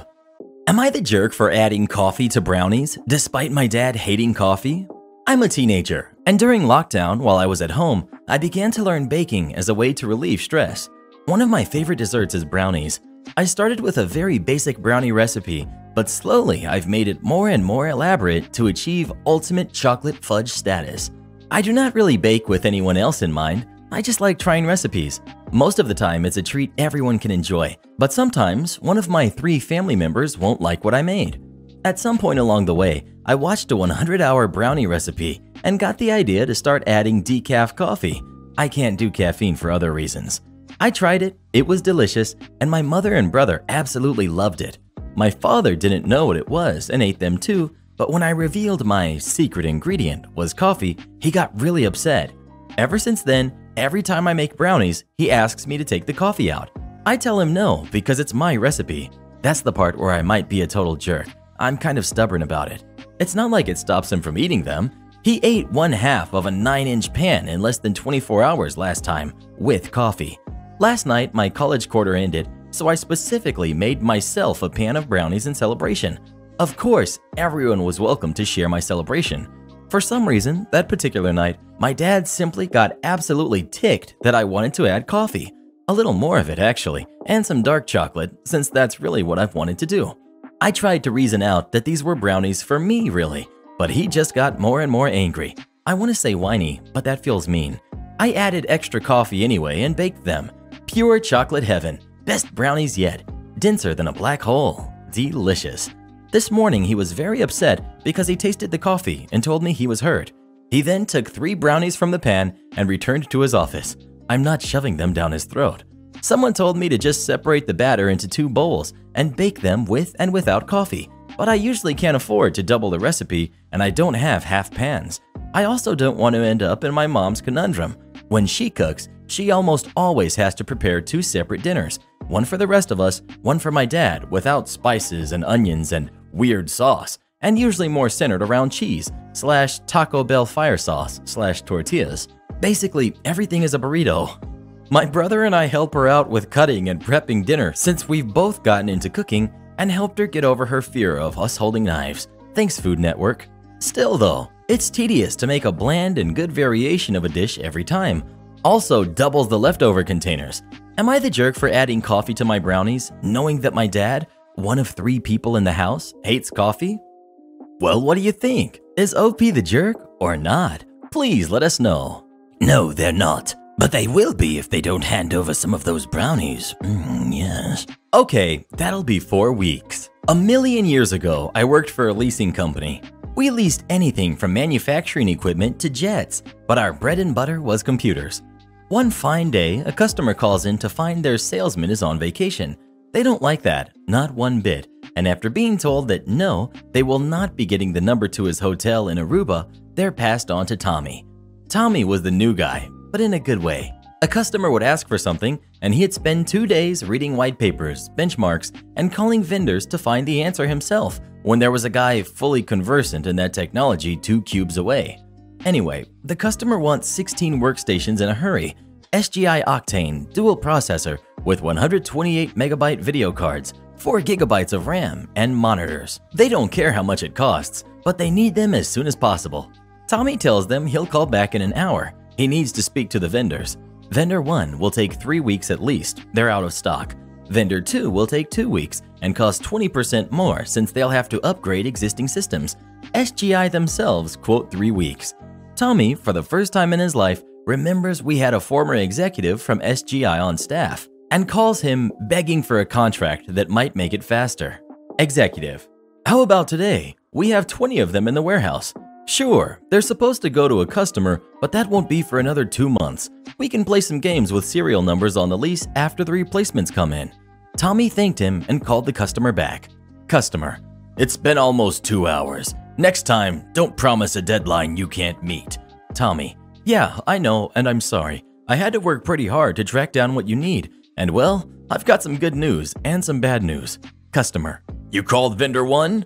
Tommy: yep, they can't have them to you for 3 weeks. You call any other vendors? Vendor 2: they want a markup but can have it in 2 weeks. I also spoke with... What about the manufacturer? I called them too. They also want 3 weeks. But we have... How much of a markup does vendor 2 want? 20%, but that doesn't matter because... Go ahead and order them. You haven't heard the... If I never hear another word out of your mouth, it will be too soon. Just get it ordered, and I expect paperwork by 8 a.m. tomorrow. The customer paid an extra $250,000 plus interest and fees, and the guys in services got an extra 2 months to play Doom. With the reship delays on the order, they didn't get their machines for 4 weeks. Apparently, I pay rent to be a doorman. I live in a block of 6 flats in Scotland on the top floor. It's okay, fairly quiet, and the neighbors are nice. I know who all of them are. The main front door requires a key fob to enter, or you need to buzz someone in if they ring your intercom. I've only managed to lock myself out once so far. So this afternoon, I finally decided to brave the cold and take the recycling out. Key fob in my pocket. We have these big communal bins out in the pavement. One for cardboard, one for mixed recycling. You get the idea. The cardboard bin is across the street, opposite a row of parked cars. In our street, you can only park on one side of the road as it's a one-way street because of a nearby primary school. While I'm putting the recycling in the cardboard bin, I'm vaguely aware of someone leaving our block and heading towards one of the parked cars. I didn't think much of it, finished my cardboard disposal, and turned to go back inside. On my way, I see that the person who left the building is a youngish man I've never seen before. I let myself back inside with my key fob and let the main front door shut behind me before heading back upstairs to my flat, where it's nice and warm. 10 minutes later, there's quite an aggressive knocking at my door. I go to answer it, thinking it might be a parcel, to find the same youngish man from outside standing there. He looks furious. Me: can I help you? Young man: yeah, why didn't you hold the door open? Me: I beg your pardon? I know, I'm very English. Young man: you came inside from doing the bins and didn't hold the door open for me. That's so rude. Me: oh, sorry, I didn't know you were behind me. I wasn't behind you. I was just getting something from my car, but I don't have a key fob, so you should have waited. Me: wait, you wanted me to stand outside in the freezing cold for 10 minutes, waiting for you to finish doing something in your car, so I could let you back into the building? Well, yeah, that's the neighborly thing to do. Me: okay, no. First of all, I don't know you. You're not my neighbor. I don't let strange men into a building I live in. Second of all, technically, you're not supposed to be here. I know you don't live here, and visiting households indoors isn't allowed in this part of Scotland. Third, whoever it is you're visiting could easily have given you their fob or buzzed you back in. I'm not going to freeze my butt off for anyone, especially you. Now, go away before I phone the police. He stomped back downstairs after that, fuming but silent. I might text my landlord and ask for a reduction in rent if I'm going to be a doorman as well. I locked my door, but his car isn't outside anymore, and I'm sure I heard my actual neighbors laughing at him when he went back downstairs. Entitled parent at my work demands that I pay for her and her kids to rock climb. Backstory: I work at a rock climbing gym. As an employee, I get a free membership. I get to climb for free, and I get 2 guest passes that are renewed 30 days after being used. I had already used both passes to climb with some friends. This is relevant later. I was working a nice morning shift. All the regular early customers had pretty much been signed in and paid for, and then Karen, entitled parent, walked in with a few of her kids. I actually recognized her. I was friends with her oldest son a long time ago. but I hadn't seen their family since the 4th grade, and she didn't recognize me, so I stayed quiet. The first register on the right side of the front desk was taken by another customer, so I called her over to the register on the left. For whatever reason, the left register only accepts card, no cash, just remember that. Entitled parent walks up, tells me what she needs to buy, what gear to rent, etc. When it's time for her to pay, she pulls out several $20 bills. Me: "Oh, I'm sorry, I forgot to mention it. This register doesn't accept cash. Do you have a card?" Entitled parent looks at me like some pond scum just started speaking to her. What? What are you even talking about? This little sign says pay with cash to support local businesses. I'm trying to support local businesses, and your sign is totally wrong, so I would just take that down. Looking at her, I couldn't help but think, oh, you poor, poor rich woman. You have to put your wad of cash back in your nice purse. How sad. Anyway, I probably said something epically clever as an apology, like, sorry. So she stuffs her money back in her purse and pulls out some coupons. But you aren't allowed to combine coupons of the same deal for the same purchase, something like that. So I told her, and then she gave me this talk about customer service and told me all about how my rules were wrong. My rules? I have the lowest possible position of the employees. The rules aren't mine.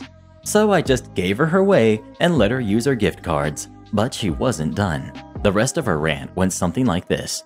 Listen, buddy, I've been standing here far too long. My kids just want to climb. First you trick me with your stupid sign trying to get my cash, and then you tell me my coupons aren't valid? This customer service is terrible. Can you give me a cashier who doesn't act stupid? Do you have a membership here? I was getting a little upset. It was a weird way to end her little speech, but I told her I was a member. So that means you have some free passes. I read your website. For all the trouble you just caused me, you need to use your passes on me and my kids, and you should also pay for our climbing gear. Me: What? Well, I only have 2, and they are already used, and you can't ask me to pay for you. I actually have used my passes to pay for families who were a couple dollars short. But again, I didn't have any, and this lady was just the worst. I have the lowest position the job offers, and I'm not allowed to ask people to leave the gym. What did you say to me, you little jerk? My kids rock climb all the time. They're good enough that you should pay for them. How dare you tell me what I can't do? Take me to your manager, boy. I'm going to get you fired, and I'm going to make you pay for us. Basically, her logic in her speech was that I didn't have kids, and I'm the one with the job, so I should just pay for her. I actually didn't know what to say. The climbing community is extremely friendly, so I have never had a rude customer come in. She poked her head behind the desk and grabbed the computers towards her so she could look at it and tell me how to give her my passes, and I grabbed the computer and told her to stop. Assault! I'm reporting you. Me: That isn't assault. You sure can speak to my boss. I would love to see what she has to say. She kept going on, and I had kept calm the whole time, but I told her to shut up. I don't remember what she said. She was going crazy yelling. We got to my boss. I started explaining what happened, but she cut me off. No. First he wouldn't let me pay. He assaulted me and made fun of my kids. You need to make him pay for me and my kids to climb. My boss calmed her down, and I told my boss exactly what happened. And sure enough, my coworker confirmed I was right, and my boss checked the cameras and saw exactly what happened. Entitled parent was asked to leave, was not banned from the facility, but was asked to not come back. I actually just feel bad about this whole thing. Like I said, I used to be friends with her son, and it's a rather bitter memory now. For the record, they're mostly a very nice family, and I even saw one of her kids tell her she was being rude during the whole thing. Even though she was acting really stupid, I don't hate her, but I would prefer not to see her again. Hope you enjoyed this. I didn't. You can't quit. I want you fired. The morning after a good rowdy kickback in our apartment, my roommate and I go to the Orange hardware store after noticing some holes in the walls. Roommate goes to find plaster, and I go to find the paint. I get to the paint department, and I'm looking through the paint swatches to remember what our walls look like. Keep in mind, still very hungover. I pick out a color that's probably the closest, and if not, then I'll just mix my own paint. Art minor. There's no employee at the paint mixing station, so I just put the swatch in my hoodie. To pass the time, I sort the paint swatches properly because mild OCD. Then it comes. Ahem! Here's the cast. Not real names. Employee is George. Manager is Jason. We've got me, and we've got the rude Karen. Karen: I need you to do your darn job and mix me some paint. Me stares blankly as hangover is blocking my ability to respond. Karen. Hello, I'm talking to you. Mix my paint. Fortunately, my brain finally decides to turn on again. Me. I don't work here. Gets cut off by Karen. Don't you lie to me. I saw you sorting the color wall poorly. Only a lazy employee would do that sort of thing. Me. Ma'am, I'm gonna be honest. I'm really hungover, and your screeching is making me want to puke. That statement went as well as you would expect. You're a terrible worker, and a terrible person for saying that. I'm going to get your manager and have you fired. Storms off stage left. Once the banshee left, I hear chuckling from down the aisle behind me. Lo and behold, my roommate listened to most of it and is laughing his butt off. He asked if I got the paint, and I explained the first part of the confrontation. We decided to wait for the manager because maybe he'll mix our paint before we are kicked out. We wait a few more minutes and George walks up, oblivious to what just transpired, and starts mixing our paint. Enter stage left, Karen with a very annoyed manager on her heels. Karen. That's the one that called me an orangutan jerk, and he needs to be fired right now. Pointing at me. Jason. George, I'm frankly surprised you'd say such a nasty thing. George. What now? Karen. Not him, the scrawny one in a hoodie. He even told me he is drunk. Jason looks at me and looks confused. Ma'am, he doesn't work here, but I can ask him to leave for insulting you. Karen. No, he definitely works here. I saw him working. Me. Okay then, I quit. Karen. You can't quit. I want you fired. By now, our paint is done mixing, and I ask George if he'd like to escort us to the front. I've never seen a morning shift employee brighten up so fast. Karen is belligerent, and the manager tries to calm her down with coupons. My roommate, George, and I leave paint as fast as possible and can still hear the screeching from the cashier's stand. We pay, and George walks us to the car. I explain what really happened, and he laughs and says he'll tell Jason the situation. Initially, my roommate and I were gonna go straight home, but we had to see the outcome of this, so George agreed he'd come back out once the orangutan jerk was gone. The police ended up having to be called just to escort her out, but she was not arrested. Jason and George came out to the car, and as George had already explained what happened, Jason profusely apologized. We laughed it off, and I said something along the lines of, it was worth getting out of bed for despite the hangover. Jason gave us free membership perks, and the next time we came in, we were so kindly informed that Karen had come back later that day and vandalized some of the yard equipment always on display, and she was arrested. Serves the orangutan jerk right. Am I the jerk for leaving when my brother announced his girlfriend is pregnant? My brother and I do not get on. When we were younger, he'd go out of his way to make my life a living heck. To my parents' credit, they did tell him off for it when they caught him, but they both worked long hours and didn't have the energy to deal with our arguments. This continued into adulthood. He was salty that he failed college courses the first time around. There was a bad argument in our family a while ago, and I kid you not, it all started because I refused to decorate my brother's living room.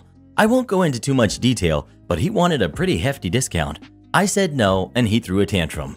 You really need to meet my brother to understand just how bad he is, but hopefully this post will do it some justice. Instead of being a grown-up and talking to me, he decided to hook up with my toxic ex-girlfriend and the mother of my kid. Due to the rules here, I can't go into a lot of detail about what she was like, but she was not a nice person. She never really bonded with our son when he was born, and I was left to do everything by myself. She eventually walked out on us and refused to have any contact with our son. She'll post on Facebook now and then about her beautiful baby boy to get sympathy votes, but that's about it. I've been a single dad for almost 3 years now, and I absolutely adore my son, but it hurts to think that one day he might question why his mom didn't want anything to do with him. How am I supposed to explain that to him? Anyway, it bothered me when my brother told me they had hooked up together. It hurt even more when he started dating her. It had taken me so long to get over what she did to me and my kid, and now my own brother was bringing her back into my life. Yesterday, we had a family video call. Parents are high risk, and we're not taking any chances, when my brother decided to announce that he and my ex were expecting. I just froze. I didn't know what to do or think. I could feel myself starting to cry a little bit, and it got a bit harder to breathe. Eventually, I decided to just congratulate them and then made up some lie about needing to put my son down for a nap and left. I received a bunch of messages from my brother and his girlfriend telling me that I stole their thunder. After I left, my parents and some other family members started worrying if I was okay and not really focusing on their news. My uncle told me that I should have just been a man and stuck it out instead of making excuses to get out of it. After all, it was expected that our kids would be raised around each other. I feel like maybe I shouldn't have left the call, but at the same time, it would have been worse if I'd stayed and had a full-blown panic attack in front of everyone. Some of the family members are split and have argued that I won't be able to avoid my brother and his family forever, but others believe I was in the right to leave the situation. I don't know what to think. Edit. I just wanted to say thank you for all of the support. I fell asleep last night and woke up to so many kind and supportive comments. A lot of people have been asking how my parents feel about this. They aren't happy, but they don't have the energy to deal with all the hassle my brother would cause. They actually cut him off for a little while he had started dating my ex, but he phoned them constantly and, again, can't go into too much detail, but he said he'd do something not so good. They keep him at arm's length, but I have told them not to cut contact because of me. If they want to cut contact on their own accord, then that's fine, but I do not want to be the reason that they have to deal with his tantrums. The rest of the family, for the most part, weren't happy about it but accepted it, or pretended to, when they started getting a bit more serious. My uncle, who had told me to be a man, thought it was funny. That's the kind of person he is. I think as hard as it might be, I'm going to cut off contact with my brother and ex. As a lot of people have pointed out, not for my sake, but for the sake of my son. I don't want to put him through all that. Sorry I can't reply to all your comments, but I've been trying to read them all. Thanks again, Reddit. Well, what would you do in this situation? Would you cut contact with them or not? Please let us know. Entitled Mom goes 5-year-old in front of everyone. I work for a large US airline and it was a couple weeks before Christmas, so it's crazy with thousands of people in the terminal. I'm working the gate for a flight to LAX and everyone is boarded with the exception of an unaccompanied minor. When they came, the parents had to accompany the kid at all times until we take them on the aircraft. They're supposed to board first so we can get the kid settled in and explain what is going to happen. Now, I know for a fact that the parents checked in over 2 hours before the flight departed, so tons of time. Well, I see that they aren't here, so I make a terminal page and go out of my way and even call the number listed. Nothing. Okay, close the flight so it can go to its destination. While the flight is getting ready to leave, I'm doing my paperwork and a woman walks up and says, "We're here." Keep in mind, there is only one adult woman. I tell her that the flight is closed and is leaving. Entitled Mom. No, it's not. She's not on it yet. Me. I'm sorry, but it's too late and we can rebook it for tomorrow. No, it's not supposed to leave until 7:35 p.m. Me. Yes, it's 7:37 and the gate closes 10 minutes early. 7:35 is when it leaves the gate. Entitled Mom. Well, call it back. She has to be on that flight. At this time, I smell the alcohol on her breath. Me. I'm sorry. We held it as long as possible and it had to leave. I'll be happy to book it for you tomorrow. I now see sheer anger flowing on her face. She turns around, takes 5 steps to the hallway in front of everyone, drops to her knees, and screams at the top of her lungs, holding her hands in the air. Total Platoon movie movement. Everyone is looking at her now. I'm documenting what she is doing to cover our rear ends, fully knowing this is normal behavior for LAX. At this time, her wife and the kids shows up and she throws me under the bus. Entitled Mom. She won't let you on the aircraft to see your grandma. At this time, the kid is crying and the original mother is just laying into me, calling me every name under the sun. Entitled Mom. I hope you feel good that you're not letting her go to Disney now. Me. I'm sorry, but you were here over 2 hours ago. We told you that she's boarded first and when boarding started. Would you like me to rebook for tomorrow? Other mom kicks in. Please do that for tomorrow. And what time is it? Me. Same time. I give them all the usual stuff they need and tell them to do the same process they did today and send them on their way.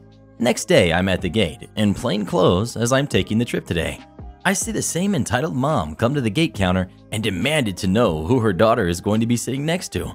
The agents say we're not allowed to give that out, but she wouldn't hear that. Me. I finally step up and say, she's sitting next to me, right by the other flight attendants so we can watch them. We have specific places for minors for this reason. She realizes that she's not going to get anywhere, so the kid boards. The rest of the flight gets on, I get upgraded to first class, and all is well. We arrive in LAX, and I see the grandmother there to pick up the kid and apologize to her for being a day late and hope that it doesn't ruin her Disney vacation. She's all happy and says, "Oh, it's all good. We aren't going till the following day. It was going to be grandparents' bonding time. Thanks me for being concerned," and off she goes. Speaking of Disneyland, have you ever been to Disneyland? Or how about Disney World? Please let us know. I prefer Universal Studios, to be honest. Am I the jerk for leaving my husband in the grocery store because he started acting like a toddler? We all go through phases and pick up annoying habits, and sometimes we just need our loved ones to gently tell us if we picked up a particularly egregious habit. Sometime in the last year, my husband has picked up a habit where he talks like a baby. At first it was funny, but passed into embarrassing, cringeworthy behavior quickly. Examples: doggo, pupper, woofer, pibble, hootie boy, peepo, burp, etc. I cannot emphasize this enough. It is not endearing or attractive to have my husband talk like this. Just before lockdown hit, we were out at a restaurant with some friends. He actually ordered a Chicky Sammy. Like, said that exact phrase, Chicky Sammy. Look, it's totally fine that he ordered a chicken sandwich. That's not the issue. Our friends noticed the baby talk because he insisted on continuing the joke and even started talking with this god-awful toddler accent. After that, I just couldn't stomach the idea of going out with him to adult places. I'd go out to the brewery with friends, but God forbid he join me and say, "Me want another beer," or something. I don't know where it came from. I don't know why he's doing this. I finally hit my limit when we were grocery shopping and everything seemed normal and fine until he gasped like a kid, ran to the ice cream section and jumped up and down yelling, "Ice cream, ice cream, I want chocolate." I was mortified. People were staring at him and me. He kept going and kept saying, "Can we get popsicles?" And I just said, "Either talk to me like an adult or I'm leaving." He started saying, "Oh, you must be fun at parties," and "Lighten up, will you?" and crap like that.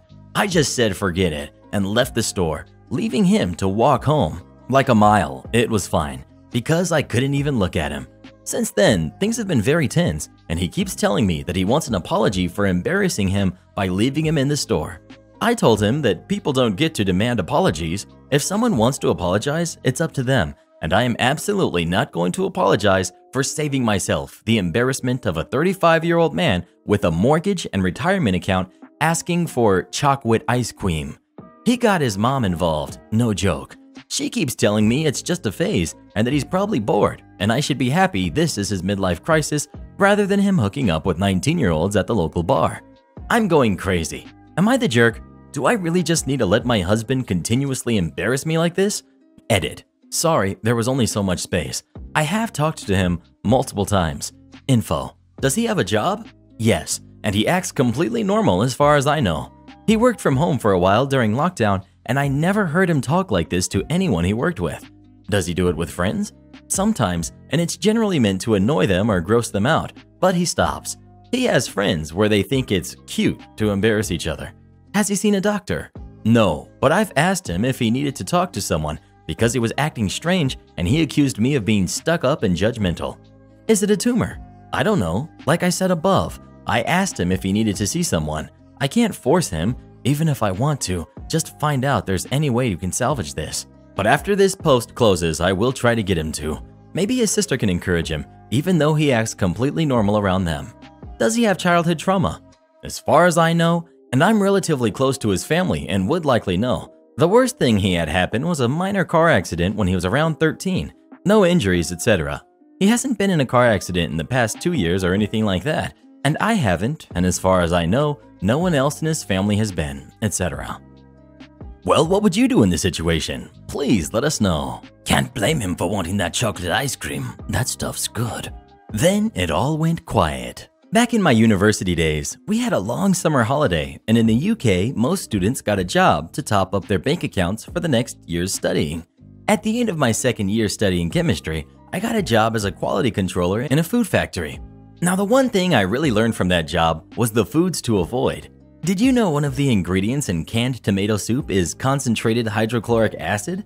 Anyway, I was significantly more qualified in chemistry than the quality supervisor, and after I pointed out some problems in the way they were carrying out some of the tests in the lab, I was put into the cannery where I was told to check the seams on the cans after they were lidded, the vacuum in cans after they were lidded, and also that the check weigher was working correctly. It was the check weigher where things got interesting. If the volume of products in each can was too high, then the cans could burst during cooking. If it was too low, then the company could be fined for underweight products. I was shown how to check and also adjust the volumes going into each can. It really wasn't difficult. One day I was watching the production and canning of chicken soup and noticed the line was running just a little light. Not below, but just on a lower compliance level. So I adjusted the machine to add just a little more soup to the cans. This brought it up to almost the exact weight expected per can. Things ran really smoothly from that point onwards until we got to the end of the run. There was a flurry of activity in the cannery supervisor's office and much pointing at paperwork. It seems the cannery had produced around 100 cans less than it was expected from the run. Cue the investigation. Turns out that by stopping the line running light and adhering to the can labeling of the weight inside the can, I had cost them 100 cans of soup. I was told under no circumstances should I make any adjustments to any production line and I must find a supervisor. Fine, I was only there as a temp after all. Everything was good for a week or so, and then came the mushroom soup run. Once again, the line was running as close to the minimum as they could, and then I noticed cans coming through the check weight underweight. I told the guy running the line, and he said to adjust it then. This is where malicious compliance comes in. No, I can't adjust it, but also as I'm responsible for quality control, I can't let this run underweight. Cue pressing the big red button stopping the canning line. Canneries are noisy places. There are conveyors running all the time, cans clattering against each other, and then into the baskets that they're cooked in at the end. All of this stopped, and I had the entire room standing wondering what to do. I asked one of the line staff to go and find a supervisor to make the adjustment, and I waited. We waited for almost an hour to find someone, by which time the soup that needed to be canned had got cold and couldn't be pumped through the canning machines and had to be dumped. The supervisor arrived and went ballistic, dragging me into the factory manager's office. He told the story of the lost 100 cans and how I had now cost them a whole batch of mushroom soup. The manager started shouting at me and then came out with a gem of a statement.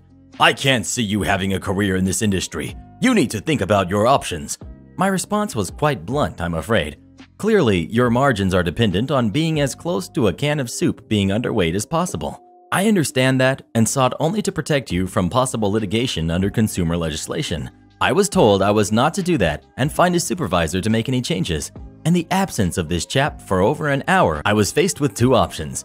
Either halt production or allow underweight cans to leave the cannery. My career options are not guided by my temporary summer holiday job, and I aspire to something more fulfilling. As I will be returning to university in a few weeks, I'm going to get changed, and you can sort out someone else to check your cannery production. Bye. Am I the jerk for refusing to accommodate my husband's sister and her family by making a separate meal for them? My husband's sister's youngest kid was diagnosed with cancer shortly after birth. She and her husband have spent 2 years fighting for him and his health. Then lockdown hit, and what was already a very bad financial and emotional situation became worse. In September, they were forced to leave their home due to a mold issue that may or may not have been there a while, but went unnoticed because of how difficult the last couple of years have been on them. Then her husband's office was closed down, and all employees were forced to move to the one in our town, 3 hours from where they lived before, or find another job, which they did not feel safe doing so in the current climate with their family circumstances. My husband and I discussed it and agreed to let them move in until after Christmas, when hopefully the mold issue could be fixed and they could start the process to sell up and find another place. So I will start by saying they pay for some groceries and help towards bills, but not a lot because of their financial situation. I started having an issue 2 weeks after they moved in. It was agreed upon by all 4 of us that I would make dinner and we would each do our own things for lunch. But she and their older kids started complaining about dinner, wanting something else, and expecting me to make it for them. It got to the point the other night where my husband's sister asked me to make a lasagna for them in front of all the kids. Both our husbands were at work, and her kids started to demand it, where I lost it and told her if she didn't want to eat what I prepared, then the least she could do is make it herself, because it's not easy cooking enough for 9 people and then having 3 people reject it outright and often rudely, and expecting me to cook something specific for them. It's even worse because the kids have made a fuss about dinner a lot since they got here, and she says nothing to them, and she isn't too far behind in that, but at least she normally expresses it in a less demanding nature and has never pressed it in front of the kids before. I've struggled with some guilt because they have a lot going on, and I maybe should have just sucked it up. I can't always coordinate in advance about what they want for dinner, But also, we don't always have what's needed to make what they want anyway, and I'm already getting more groceries and doing more than I was before. I'm trying to be understanding, but I worry I was the jerk. Things have been tense since. The complaints have not stopped though. Am I the jerk? An update, kind of. So, my husband and his sister's husband are mad at my sister-in-law. She does not want to participate in cooking. She also doesn't think it's fair to expect them to know what they'll want days or weeks in advance.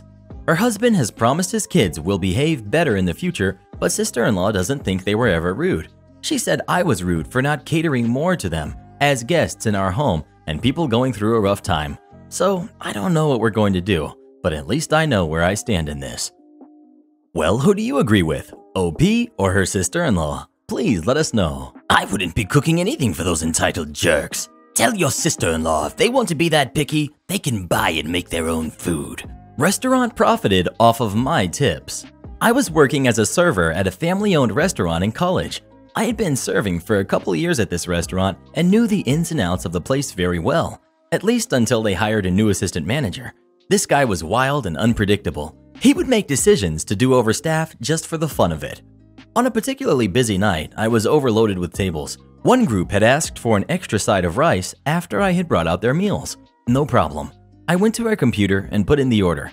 I got distracted at that moment by another guest and totally forgot to go get the rice. Extra sides were gotten by servers, not kitchen staff.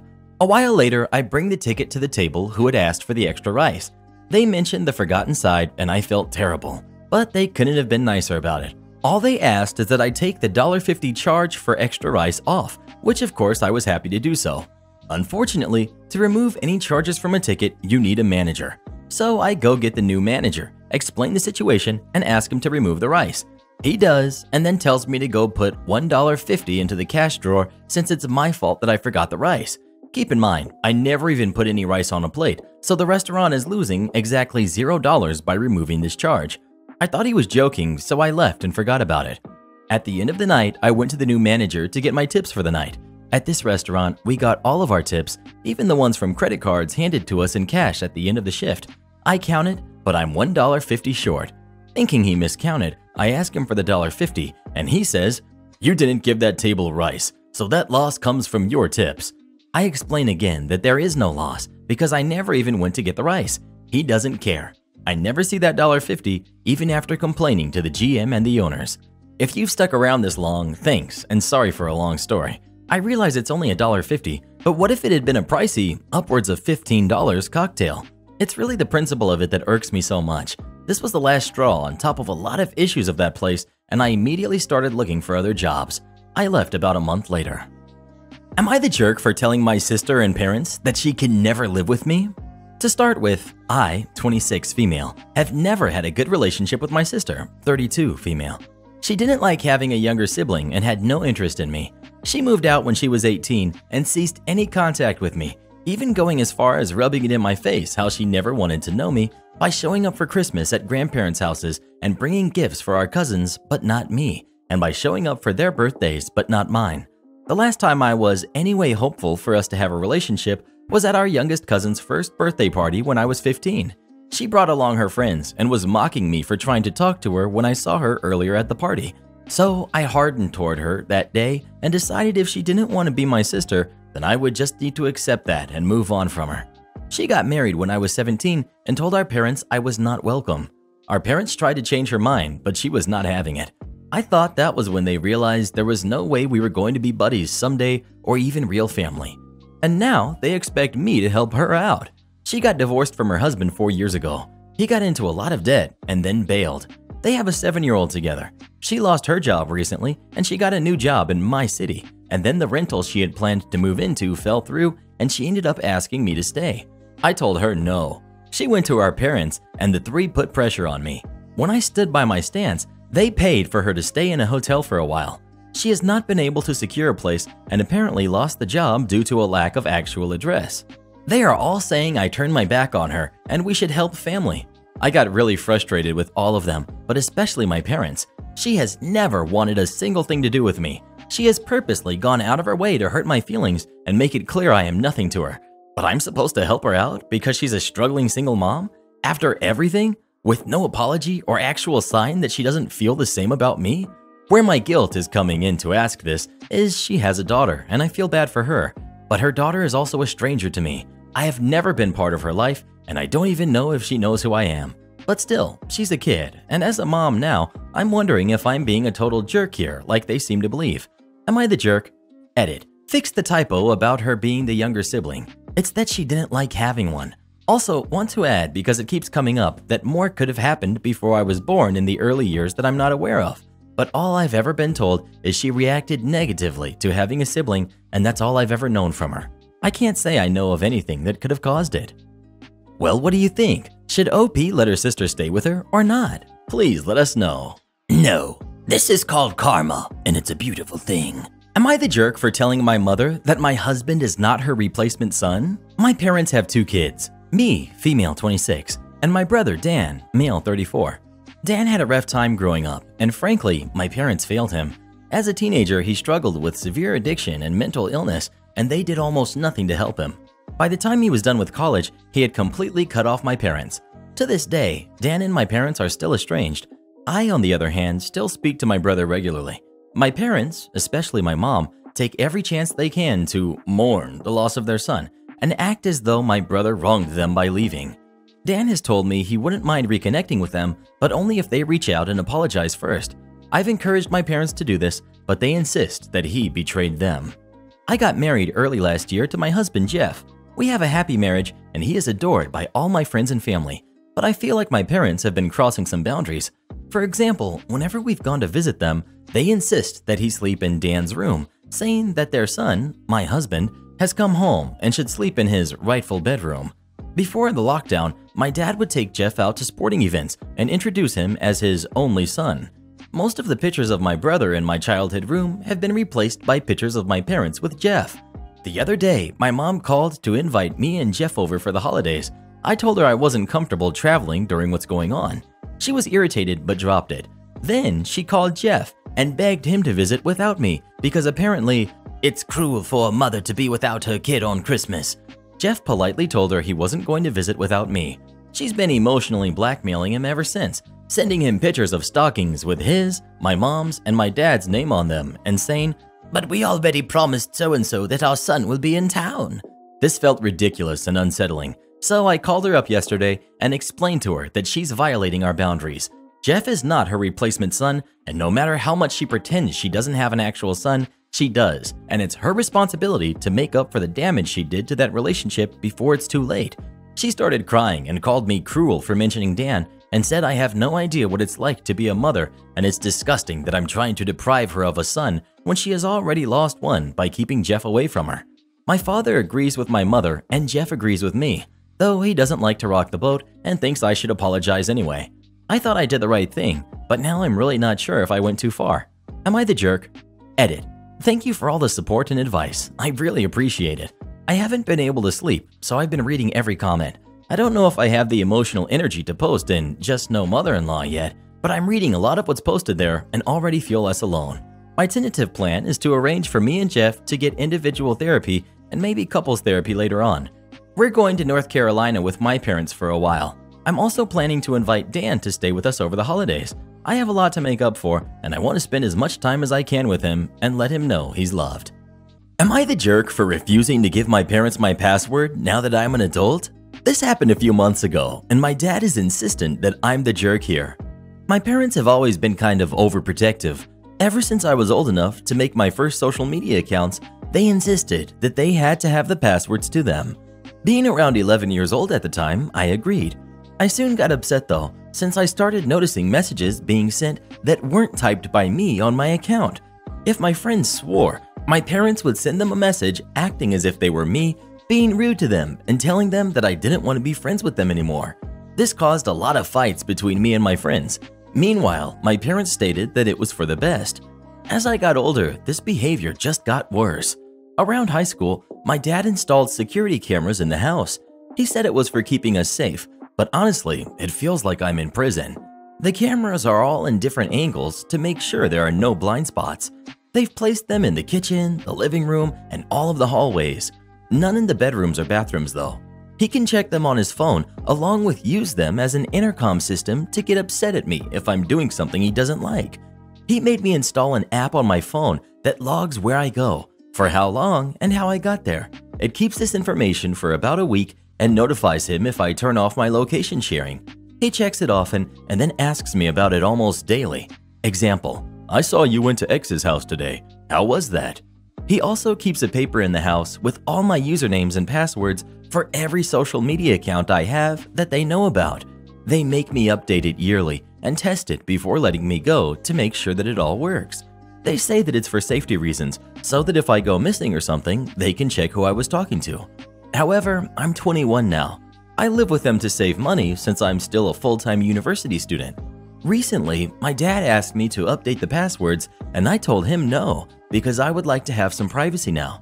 He got extremely upset and used his parental controls on the Wi-Fi to cut my devices from getting connected for a week.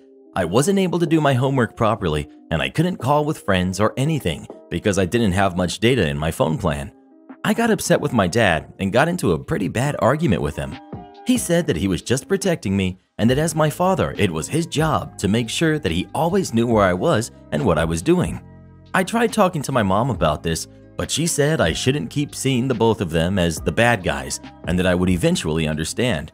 She cried during our conversation and kept telling me how much I hurt my dad by implying that I don't trust him. I've always been introverted and never go anywhere without telling them. I don't think I need to be surveilled this heavy, but I do feel bad for upsetting my mom so much. Am I the jerk? Edit. Whoa, this blew up overnight. Thank you to everyone who messaged me and gave me advice in here. To be honest, I was a little nervous posting on here because, I don't know, maybe I thought people would think I was completely in the wrong. I know it's the point here to find out, but anyways, some things to clear up.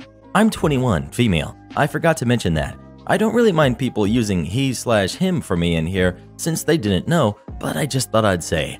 I work part-time and I don't pay for rent, utilities, or Wi-Fi. My parents do ask me for large sums of money every once in a while to pay for stuff around the house, fixing the broken fridge, getting the heater replaced when it died, etc. I live in Canada, so the stuff in Australia and USA doesn't help me, but I appreciate it anyway. I'll try to update you guys in the future. Thank you to everyone for your advice and for wishing me good luck. Well, who do you agree with? OP or their parents? Please let us know. Entitled neighbor thinks he can cut down our trees. My family and I have issues with this neighbor of ours that has been going on for years.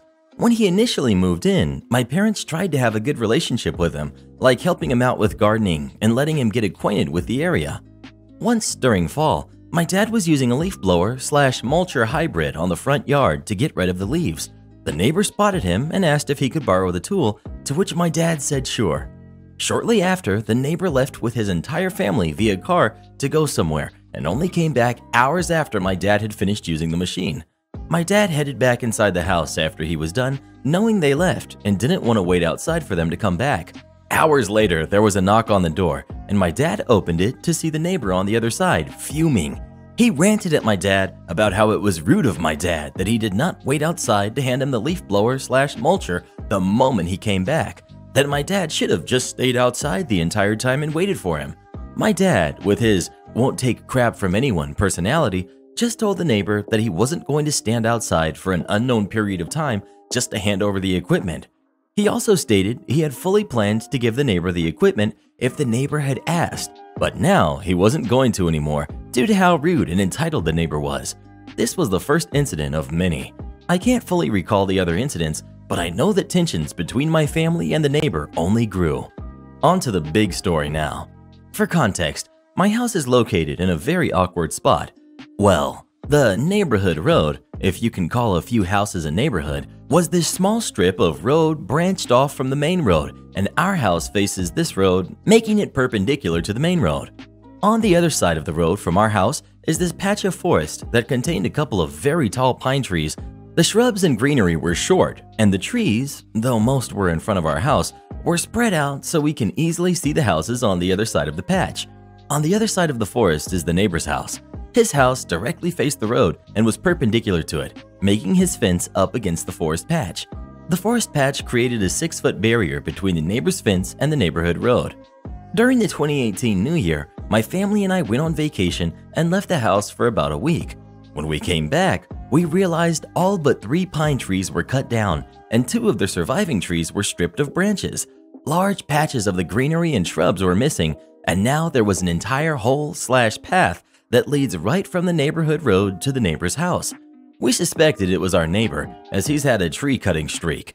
He chopped off all of the trees at his property shortly after moving in, including a small ironwood tree. The next day, bright and early, we see a crew of people with trucks and a wood chipper on the neighborhood road in front of our house. My parents immediately went out and asked the crew what they were doing. According to them, they were hired by our neighbor to clear out the entire forest patch. My parents now headed over to the neighbor's house, which was more accessible now that there's literally a pathway through the forest patch to the neighbor's house, and knocked on his door. When he answered, my parents asked why he hired a crew to clear out the forest patch.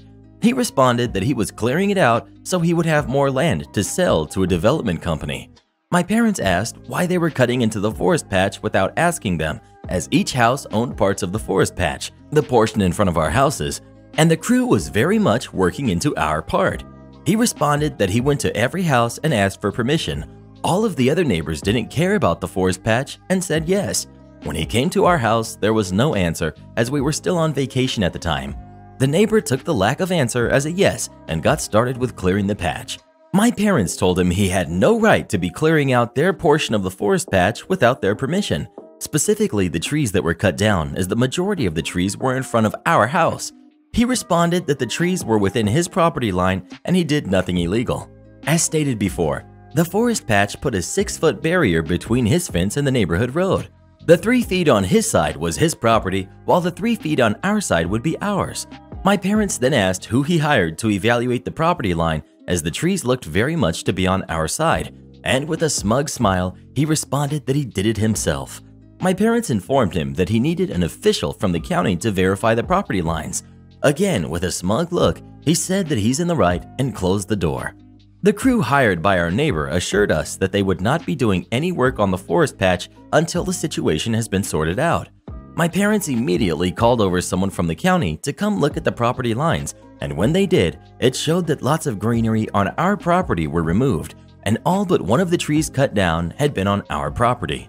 Over the next few days, the crew would come back in the morning, but would always knock on our door and inform us that they wouldn't be working anywhere near our patch. The neighbor finally came to our door a few days after the previous meeting with a morose look on his face and wanted to talk it out with my dad, reaching a compromise.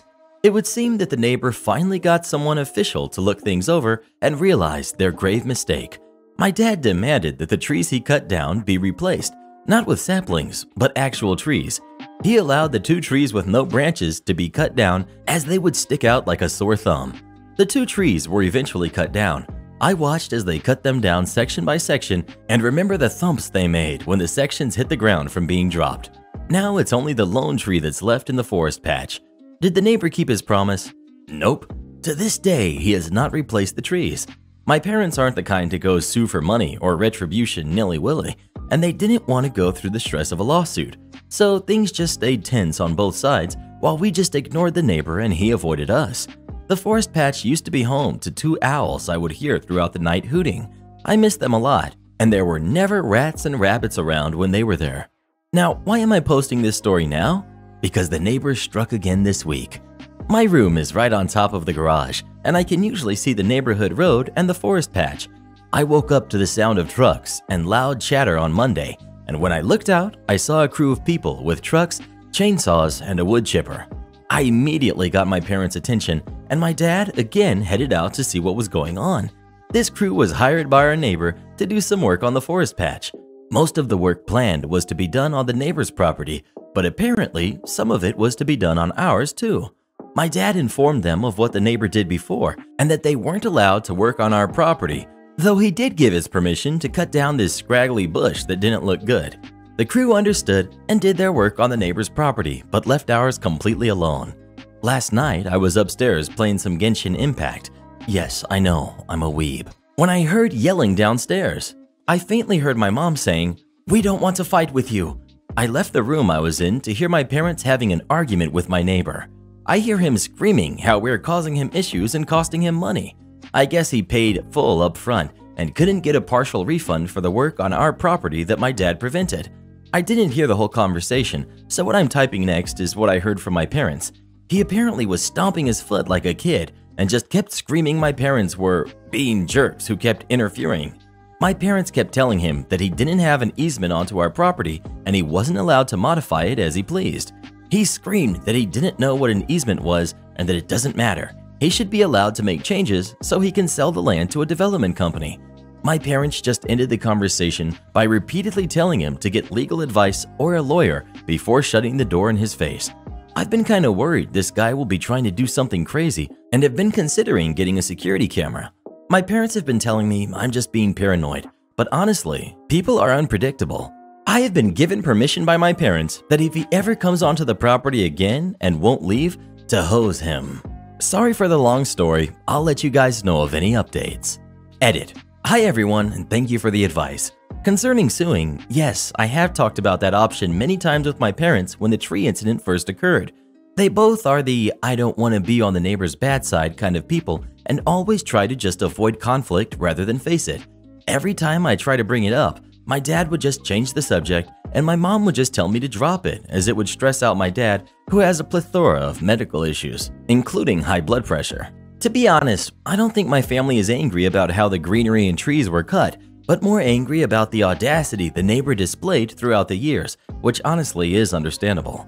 I'm sure I would be really upset if a neighbor just thought he could walk onto my property and mess stuff up a bit without my permission and still had the nerves to be smug about it. Recently, my father got laid off, thanks lockdown, and now has more time on his hands. He's about retirement age. I was born when they were relatively old. After the incident with the neighbors screaming at my parents, he joked how with the extra time, he'll have time to aim at the jugular should the neighbor try something again. Whether something will actually happen, who knows?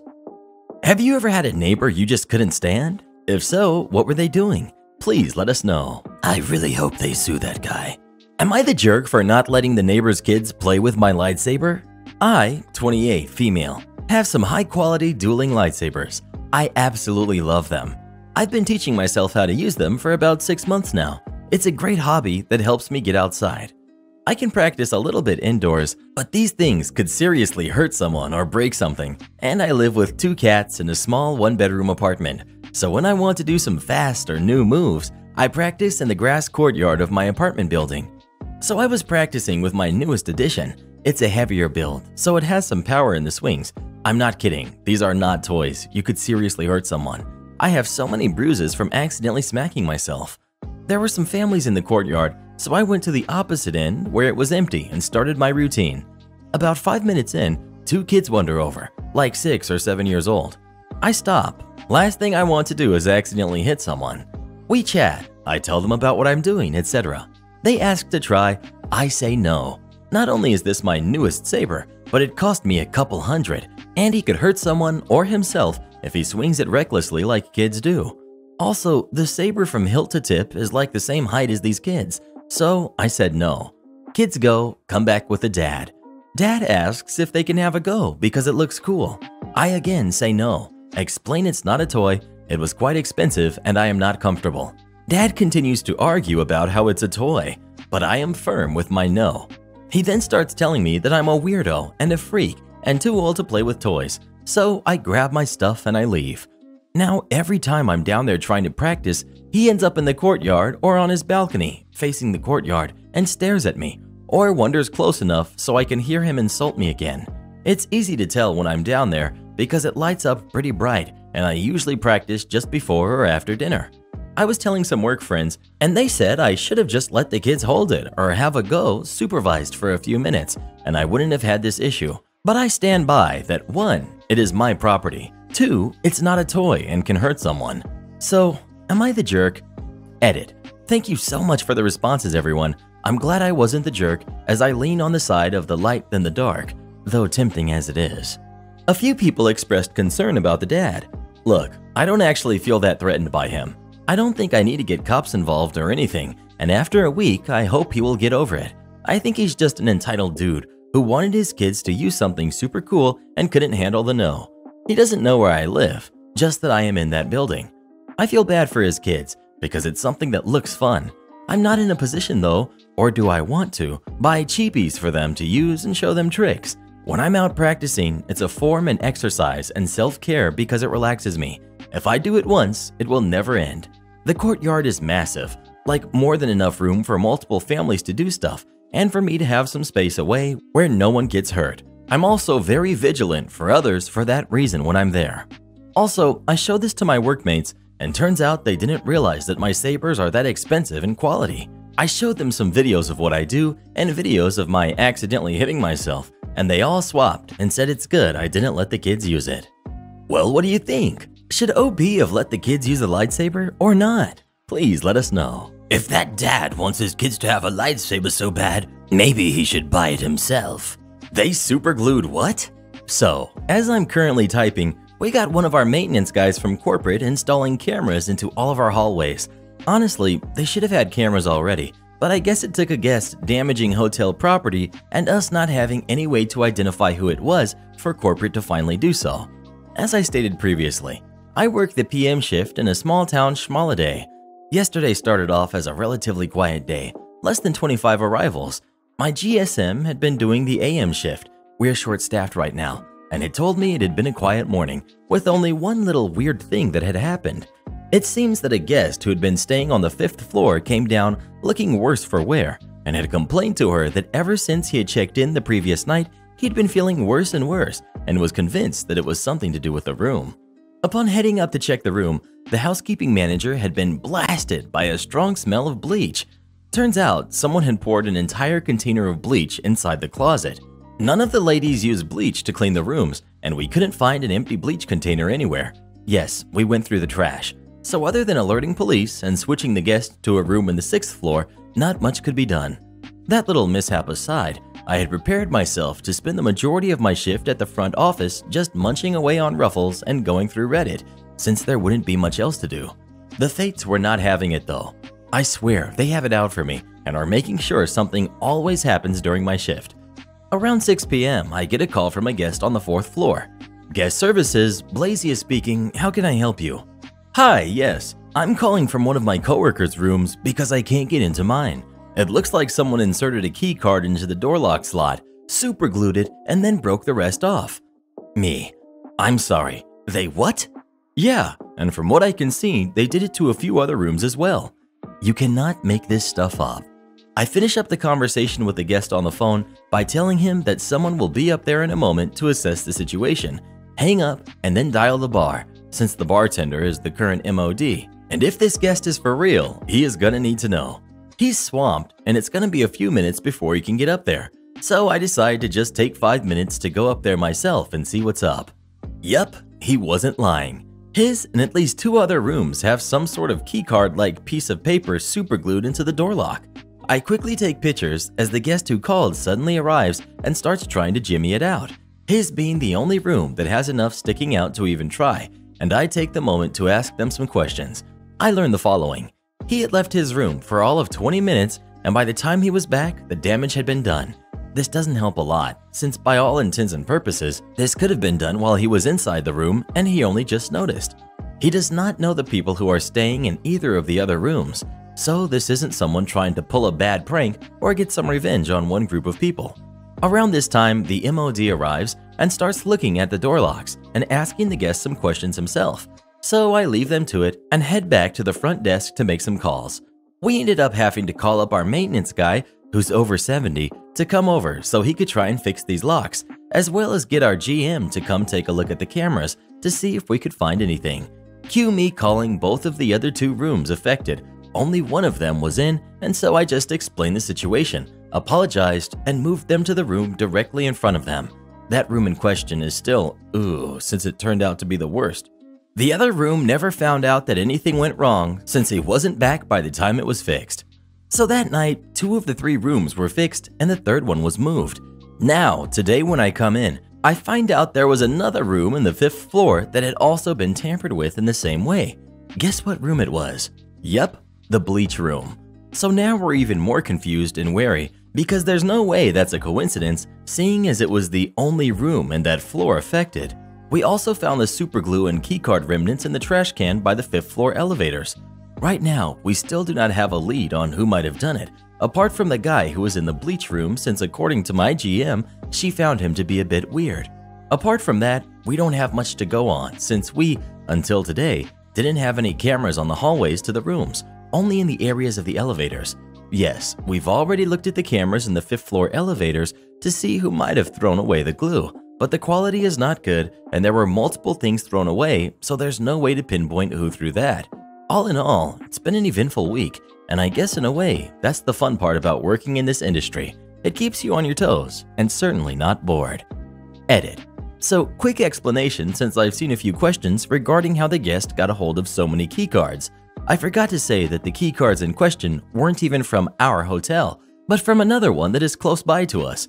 We already entertained the possibility of one of their employees being the culprit, but found no evidence to suggest so. Sadly, it doesn't seem like we'll be getting a conclusion to this mystery. The room on the 5th floor, bleach room, is currently out of order since there's an active investigation going on with the police, but y'all know how it is. Police are quick to respond here, thank God, but that doesn't mean anything will come out of it. Well, who do you think is the one who did it? Please let us know. Plot twist. It was OP all along. Am I the jerk for reporting my son's doctor after she shared his medical information with my mother-in-law? I'm female, 38, and my son, who's 9, has a medical condition. We're struggling so much trying to do everything we can to help him deal and cope with his condition. It's been difficult enough without my mother-in-law getting involved and making decisions without talking to me and my husband first. She'd completely disregard our fears and concerns as parents and claim we don't know what's best for her grandson by trying to control doctor's appointments and arguing with doctors, criticizing and telling them how to do their job / bringing medication that her friend doctor prescribed without even diagnosing my son. She'd get mad if we don't comply and do what she tells us. Her latest stunt was showing up at my son's appointment and making a scene, resulting in me and my husband going no contact and changing the clinic by having my son's medical file transferred to another clinic. My mother-in-law was removed from any emergency contact we had before, and we made it clear to the new doctor to not share our son's medical information. My mother-in-law kept trying to find out which clinic / doctor our son goes to, and she tried to guilt trip my husband and also get the family to pressure us into letting her know. No one realized the negative effect she had on my son's health and progress, and the family kept calling me awful and resentful because she's just worried for her grandson. Last week, I found out that my mother-in-law was at the clinic and was speaking to my son's pediatrician about my son's condition. My husband told me his mom called and told him she was talking to the doctor discussing our son's condition. He told me he didn't want to speak to his mom, but she called to let him know that she has a right to take part in her grandson's care and that we shouldn't try to hide things from her since she eventually was able to find out. I was livid. I was so angry, I went to talk to the doctor about the conversation she had with my mother-in-law and the fact that she disclosed medical information after being told several times that this would cause us plenty of issues because of my mother-in-law's behavior. Mother-in-law is already trying to get involved, and I just couldn't take it. I reported the doctor and filed a HIPAA complaint. I was told to back off, but I couldn't take this massive lack of professionalism on the doctor's part and the fact that now I'm having to deal with my mother-in-law's attempts to control the situation. My mother-in-law spread the news about the doctor and the whole family was stunned, saying my bitterness jeopardized the doctor's career and that she only shared information with my son's grandmother, not some stranger. Also said that I'm not being focused on my son and choosing to start arguments instead. Basically made it look like it's my fault. I'm so tired and I can't take it anymore. My husband agrees that I shouldn't have filed a complaint, like he has no problem with his mother now showing up at the clinic and causing scenes. Well, what do you think? Is OP the jerk or not? Please let us know. No, she's not. This is exactly why we have HIPAA in the first place. Family vacation. This was many years ago, during one of the first tax-free weekends in Texas. I decided to take my family down to Dallas and make it a weekend of shopping and spending a day or two at the large amusement park. I prepaid for a weekend reservation at a hotel near the park that used to advertise, "No, I'm not a insert position here, but I did stay at a hotel name last night." When we walked into the lobby, there was a large family sitting around. A group of kids were running around and being rather noisy, their fathers sitting around trying to watch TV, one grandmother asleep in her chair, and a group of mothers around the desk trying to see whose credit card would work for their rooms. I patiently stood back, watching the chaos, until another desk clerk saw me and asked if I was checking in. The whole check-in process took 5 minutes. As I walked off, one of the mothers said loudly, "Why does she get checked in so fast?"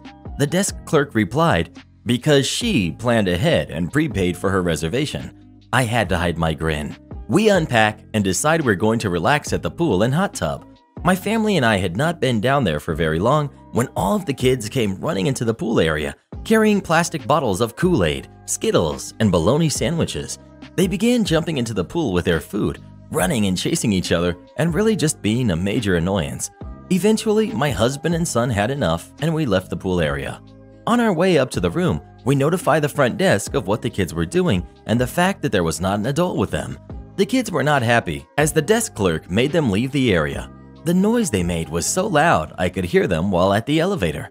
Later, we learned they had to close the pool to get all the Skittles, sandwiches, and other crap out of the pool that the kids had left.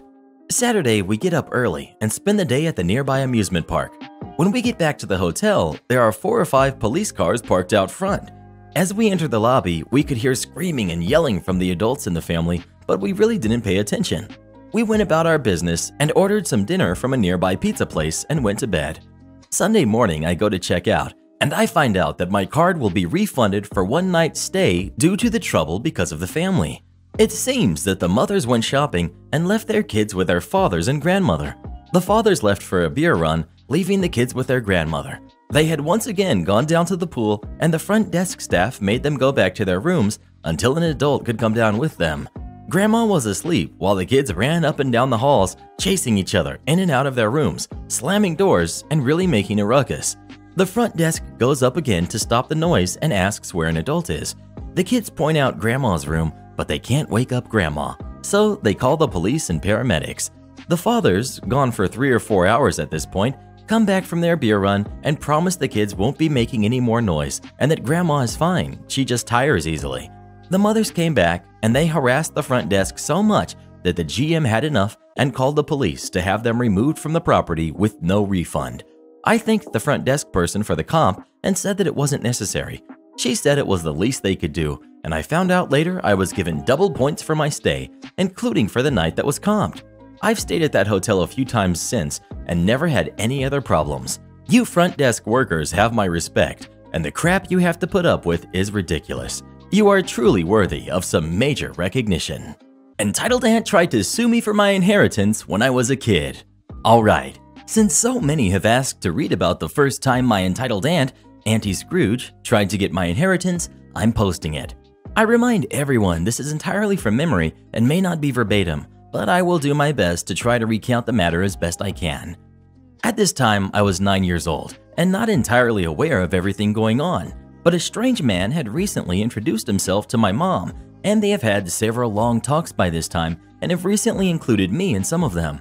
Something about a large sum of money I would be receiving at 18 years old and being held in something called a trust to protect it from those who would try to take it without having the right to do so, and to never ever sign any papers without him being in the room concerning them.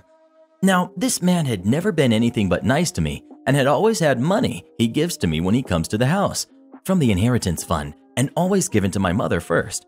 From that, I got a daily allowance. I had to earn it, as I later found out it was to teach me the value of money and why it is so important. This also is just a little over a year since my father passed away. Now, having had my 9th birthday a month ago, my entitled aunt decided it was time to try to get her hands on my inheritance, her brother's money, believing it was hers and hers alone apparently. She showed up on one of her weekend visits with some papers she wanted my mother and me to sign and was quite insistent we do so. My mother told her no, not without that man, the attorney present, so he can read the forms she wanted us to sign first. Auntie Scrooge blew up at my mother and demanded we sign the papers immediately. My mother stood her ground and eventually threw them out. A few days later, that man came to the house and I was made to go to my room and play with my toys while they talked. Later, my mom set me down and told me my aunt was trying to take something from us that Daddy had left for me, and there was no way she was going to let that happen and to not sign any papers she might try to get me to sign without her and the man in the room with me, and to let him read the papers first, no matter how much she yells and threatens me with anything. A few days later, my aunt showed up at school with another strange man. Even at that age, I could tell he was a bad man. He even felt wrong. She wanted me to write my name on a line of paper she brought with her. I told her, "Mommy told me not to write my name on anything you want me to, Auntie, without Mommy and that man being there." She said, Honey, Auntie really needs this, so you have to sign it for me. I yelled no and ran to my teacher and told my teacher, who immediately escorted me to the principal's office and called my mother. My aunt came storming into the office, demanding to see me, and was rebuffed and told to wait until my mother got there. A few minutes later, my mom came storming in, full mama bear mode, and let my aunt have it with absolutely no filter and made it clear she was to come nowhere near her son again without having an attorney present. That's when my aunt's entitlement came out in full, and she started yelling that the money was hers by right and she was going to sue us over it and get it one way or another, then stormed out. It was a few days after that we received a letter that set my mother to swearing. Small timeline correction there. It was a few days after that we received the letter that really set my mom off. A little after a month later, my mother made me dress in something nice, and we went to a big building that the man with us called a courthouse. So after a wait, we went into this large room with lots of seats in it and sat at a table in the front. A few minutes later, my aunt came in with another man and sat at another table in the front. In the room with us was the teacher and the principal and a few other people. Then another man came in. We all stood for a moment, and the man called the court to session and sat at the raised seat in front and banged a wooden hammer on his desk. I'll dispense with some of the irrelevant here. There was a lot of yelling from my aunt, resulting in the judge banging his gavel a few times and threatening my aunt with something he called contempt of court to settle her down. That's when the thing that sank my aunt's case was revealed. The man with us, our attorney, stood and said, "The terms of the will are detailed clearly and will be followed to the letter, including the clear instructions that should anyone attempt to dispute the terms of the will, that person or person's claim to any and all parts of the will are to be immediately declared null and void, and they immediately lose any and all claim to the will permanently." My aunt started screaming about that and demanded she be given her money right now.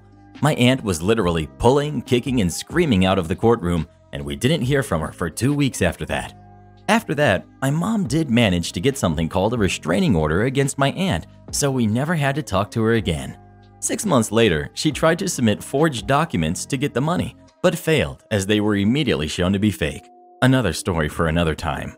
The next time I had to talk with her was after my 18th birthday, but I'll post that as another story when I have the time. Have you ever had a relative try to take something from you? If so, what was it? Please let us know. I've got a co-host who takes my sanity. How about that? The time I pepper sprayed a Karen. This happened a few months ago, but I've been reluctant to post about it until I was sure that everything was going to be okay, at least for me. We'll start with a man who has decided to leave his wife. He's already warned us that she might call or stop by and that he's not here if she asks. 2 a.m. rolls around and I get a phone call. Lady, I need you to connect me to my husband. Me, I'm sorry, we don't have anyone staying here by that name. Lady, BS, I'm in the parking lot and see his car. I'm coming in. She hangs up. Me, oh boy, here we go. Lady comes in. Tell me what room he's in. Me, sorry, but I'm not going to do that. You need to leave the property now. If you don't tell me, I'll knock on every single door until I find him. Me, I'd really appreciate if you didn't do that. If you don't leave right now, I'm going to call the police. Forget you jerk! She reaches over the desk to try to hit me. I pull out my pepper spray and spray it in her face. She starts rubbing her eyes and crying. Oh my god, I'm calling the police! Me, go ahead, I'm calling them too. You tried to assault me. Yeah, but you did assault me. You sprayed me in the eyes. She sits down on the floor and continues crying while rubbing her eyes. Me, ignoring her and calling the police. Yeah, I need someone to get down here. I just pepper sprayed a lady for trying to assault me. Dispatcher sends the police. So I call my manager up because obviously this is something he needs to be aware of. I tell him what happened and he says, "You did what?" I tell him again and he says he'll be right there. I give the lady some water and a face cloth so she can rinse her eyes. I'm not a complete monster. Manager shows up first. He lives less than 2 miles away and asks me what happened. I explain to him a third time and he looks at the woman, still sitting on the floor crying, and back at me. Police walk in moments later and ask what happened, So I tell them my version and she tells them hers, which was that she politely asked for her husband's room number and I pepper sprayed her for no reason. Manager runs to the back with an officer and pulls up our cameras, which includes audio. Police see that my side is what really happened and ask if I want to press charges. I say no since she didn't actually hit me, but that I do want her off the property immediately. She starts yelling that she wants to press charges because I pepper sprayed her. One of the officers tells her that it's perfectly legal in our state to pepper spray someone in self-defense, and she quickly shuts up about it. One of the officers escorts her outside and she doesn't come back. The other officer talks to my manager for a few more minutes, then comes back and tells me that he doesn't think that she'll come back, but if she does, to call them again. My manager shakes his head and says this is the first time he's ever had an employee pepper spray a guest. I remind him that she wasn't a guest, and he starts laughing despite how irritated he had previously been, and tells me that we still need to file an incident report so we have a paper trail in case anything did happen. We haven't heard from her since, so I'm pretty sure it's safe to say she won't be attempting to press charges for it. Have you ever had to pepper spray anyone? And if you had to, do you think you'd be able to do it? Please let us know. Am I the jerk for calling the police when my twin brother took my car? So I, 24, male, have a twin brother. He can be a jerk sometimes and has some sort of what he likes to call sense of humor, and would always try to pull stunts and take things that belong to me, saying that it's not an issue since we both have a lot of similarities. I've always had a problem with this attitude, and my parents say that I'm just being awful and mean to him, always teaching me that no matter what happens, always support your brother. This discouraged me from setting some boundaries since he was allowed to stomp over them so easily and get away with it. He lives with our parents. We both do. I moved in months ago. He has my dad's car and has been working on it in the garage for a very long time, but hasn't been able to fix it. He refused to let anyone else fix it, saying he knew better and that he wasn't willing to waste money, even though he'll always end up purchasing the wrong auto part. Anyways, he's been wanting to take my car to go places, but I didn't let him since he was the one who basically ended my dad's car. He shouldn't be driving it. I left my car at the car wash last week, and since they had so many customers, I decided to go home, eat lunch, and then go back. Also, the car wash was just across the corner from our house. My brother asked where my car was when he saw me walking home and offered to go pick it up for me, but I told him no. I was planning on eating my lunch, then picking it up at 4. What I didn't realize was that he took the keys while I was eating and went to the car wash. He found the car still hadn't been washed yet. He got into an argument with the worker and took it and left after that. The worker probably gave it to him since he had the key, and also because he looked the same as me, so he didn't think much of it. They don't ask for your ID here. Car keys are enough. My mom woke me up at 5 to go pick up my car, and when I got there, I found out after a lot of arguing that my brother took it 2 hours ago. I was absolutely livid. I called him on his phone, but he kept the line busy. I got home and decided to call the police since my dad wanted me to suck it up and wait till my brother returned it in the evening. No big deal. I was later told that the car was found near a sports bar where my brother was at and he was taken to the police department. My dad lost it when my brother called him and told him this. He wanted me to go with him to drop the charges, but I refused. I was so mad at the utter disrespect they had for me. They were berating me all night for letting my brother spend the night there, and I had to go fix the problem I created in the morning. My brother was let out in the evening, and he was upset and refused to even eat when my mom specifically cooked for him.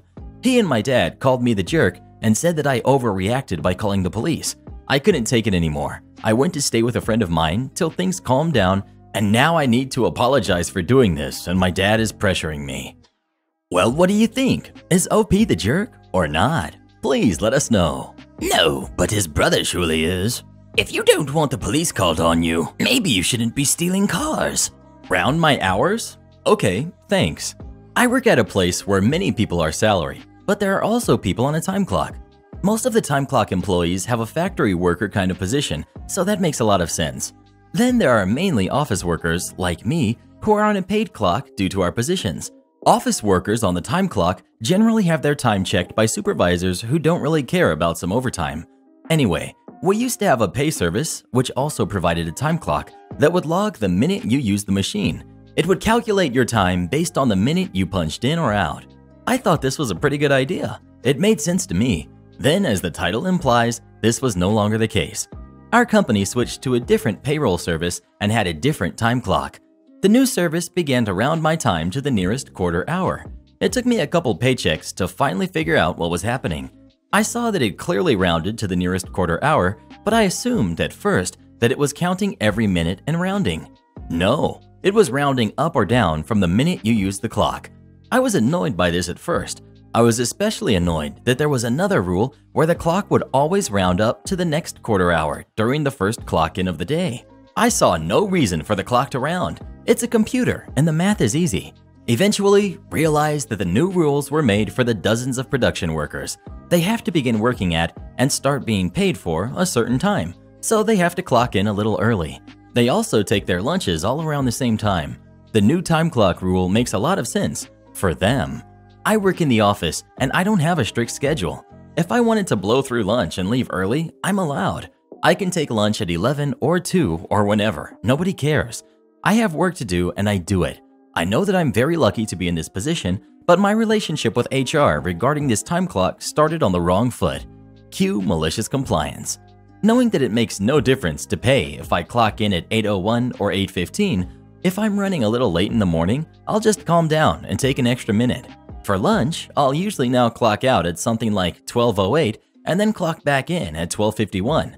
That's 43 minutes to eat, but it only counts as 30 minutes as far as the time clock cares.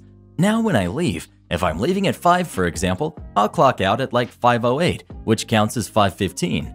I gently expressed a dissatisfaction with the rounding clock when I first learned about it, so I don't really feel on the hook for this. They can come and tell me outright if they want me to change these practices. I usually squeeze some overtime out every week because of this system. Let's shake things up. I do work here, lady. I'm out of work because of lockdown, so occasionally I drive my husband to and from work because he has a long commute, and at least once in a while I can do the driving for him. Now, he works at a warehouse-type shopping center. Between 9 to 10 a.m. Monday through Friday, they have senior shopping. His shift started at 9:45. I had some shopping to do, so we walked in together. I went to grab a cart and go to the back of the line of regular shoppers waiting for the senior hour to finish up and to be let in. My husband kisses my cheek and walks into the building. Now, we're in our 30s, definitely not close to the 55 plus. The lady at the front of the line starts shrieking that man was just allowed into the shop and didn't wait in line like the rest of us. I stopped mid-cart grab and watched it unfold. My husband turns around and politely explains while holding up his name badge, sorry ma'am, I work here. I'm just showing up for my shift is all. I'm not cutting in line, I promise. She loses it. She demands to speak to a manager since people are being allowed to cut in line in front of her, and how she's been waiting for over an hour to get in. The doors didn't even open until 9 a.m., and there are signs everywhere explaining that 9 to 10 is senior hour, and it's been this way for months. My husband continues to try to calm the lady down, explaining that he's an employee. His shift starts in 3 minutes. He's not cutting in line, he's clocking in for his shift. The person watching the door keeps explaining the same. Finally, a manager comes to the front. Karen is now blue in the face from yelling and screaming. It's time for my husband to clock in, and he can't get past the front door because Karen keeps screaming. The manager explains that my husband is, indeed, there to work and get everything ready for the incoming flood of patrons. Karen was having none of it. My husband finally decides that in order to just end the situation, he'd use the back entrance at the complete opposite side of the giant building. Manager and husband share a very knowing look. Manager apologizes to Karen, who now looks incredibly righteous. Manager says he'll have a talk to the employee at the front door. There's some whispering. My husband's coworker smiles a little. It's now 10 a.m. and the doors are supposed to be open to everyone. Karen starts looking very, very impatient as the manager, standing at the door, tells her he can't let the general public in until there are 2 people at the door. We wait and wait and wait. And about 5 minutes after 10, my husband walks up from inside the building to the door and calls Karen into the building, apologizing for being late as he was being held up. The laughs from the people in line behind her were just precious. She went from blue in the face, screaming, to red and embarrassed. The best "I work here" lady ever. Thought you all would enjoy a little spin on the "I don't work here" lady. Am I the jerk for not wanting family members to continue to use my house for holiday family gatherings? So ever since our relationship got serious, I would go and spend all the major holidays with my partner's family. This has been going on for the last 6 to 7 years. I just get along more with his family than my own family and feel more at ease with them. Anyway, a few months after my mom passed away, my partner and I moved into the house she lived in. It's the same house that me and my step-siblings grew up in. The issue is that it's the same house that they would all have family gatherings at, and even though it's my home, they still think of it as the family home. They want to have Thanksgiving here, as it's their tradition to have it at the grandparents'. We told them we weren't going to be hosting Thanksgiving, and we're going to continue going to my in-laws like we usually do. My stepsister asked if they could use the house then because they usually grill their turkey on the barbecue and play a game of football, but no one else had a yard or a barbecue. They all live in apartments in the city. I said no because I'm honestly not comfortable with that. She started to sound a little annoyed. Then she asked about Christmas because the kids all love coming over to go sledding and then open their presents by the fire. No one else has a fireplace or open hills fit for sledding right nearby. I again said that wouldn't work because we would be at my in-laws then too. She asked why they couldn't use it since we wouldn't be there anyway. This time I did sort of bluntly tell her I wasn't comfortable with them all in my home without me there. She asked if I was serious and reminded me that we're family. She said that I'm hurting them and the kids by taking away their parents' and grandparents' home when they all are missing them both so much, as this is their first holiday season without them. She continued on to say it was bad enough that we didn't invite them over to do Halloween here when they knew we didn't go over to my in-laws for that. So is it bad that I don't want a bunch of people in my house while I'm gone and that I don't want to spend or house family gatherings with them at my house? Well, what do you think? Do you agree with OP or their relatives? Please let us know. Joe Exotic Wannabe screams at me for trying to help him. I work at a sandwich deli restaurant and I was on my second to last shift before Thanksgiving break. It hadn't been super busy and it was going well until this group of girls walks in. There's about 4 of them and then 2 or 3 people came in after them. Of the 3 people out of them, there's a guy who looks like an off-brand Joe Exotic. We normally only have 1 register open, so I asked if anyone was picking up an order to try and take some of the pressure off this person working register. He walks up and I ask for his name. He says John, not his real name. I find the order, but it says not paid yet, so I tell him he just needs to get in line to pay for it. He walks away in a huff and gets in the back, when he easily could have just asked the person if he could get back to his spot. The wait was probably around 10 minutes, nothing too crazy. When he walks up, I've already put the bag on the counter next to the register. The register person asks for his name, and I think I hear him say Ken, not real name. So I ask what name he had on the order just to make sure he had the right bag. Out of nowhere, he snaps at me with something like, "Just let me pay for my order." I'm confused by this reaction. I try to explain, "I just need your name so I can make sure I've gotten the right bag for you." He continues being 110% certified jerk over nothing and goes, "Will you just let me pay for my order?" But raising his voice even more. I stammer, trying to explain, and he continues to rant, going, "You made me go to the back of the line and lose my spot. Why are you giving me a hard time?" Said the man screaming at a college student over an extra 3 minutes of waiting that he could have avoided by using his words. At this point, I wasn't saying anything because I was so in shock at the strong reaction and didn't know what to do. In response to me standing and saying nothing, he yelled, "What is your dang problem?"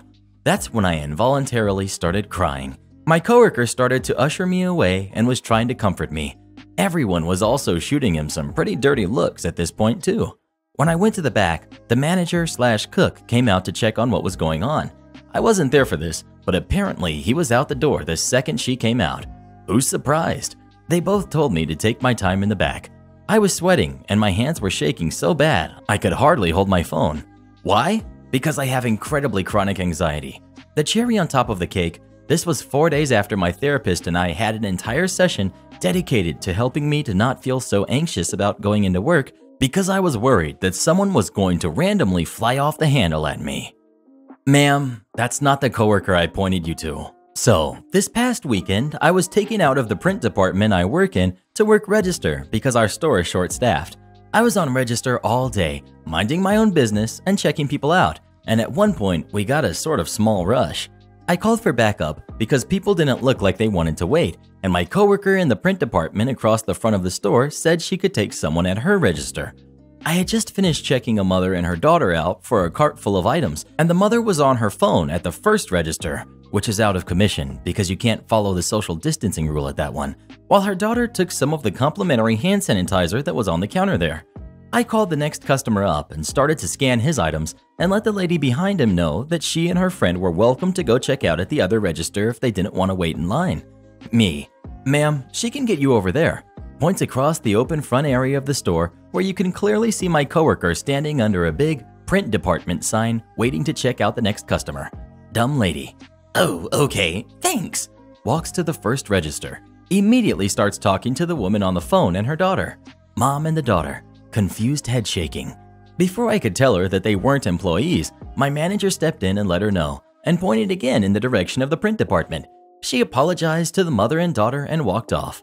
A few seconds later, I hear the loud, awkward laugh of someone who embarrassed themselves, and I looked up to see that instead of walking to the copy and print department or paying attention to the fact that everyone who works at my store wears the same outfit, she started trying to reach over the half wall that stands between our cart return area and our self-serve printers so she could make the old man who was sending a fax on the self-serve machine ring her out. I assume my coworker walked over to take her to the print department register, but I honestly don't know. I never saw her walk out of the store, so for all I know, she's still wandering around asking cardboard display people to ring her up.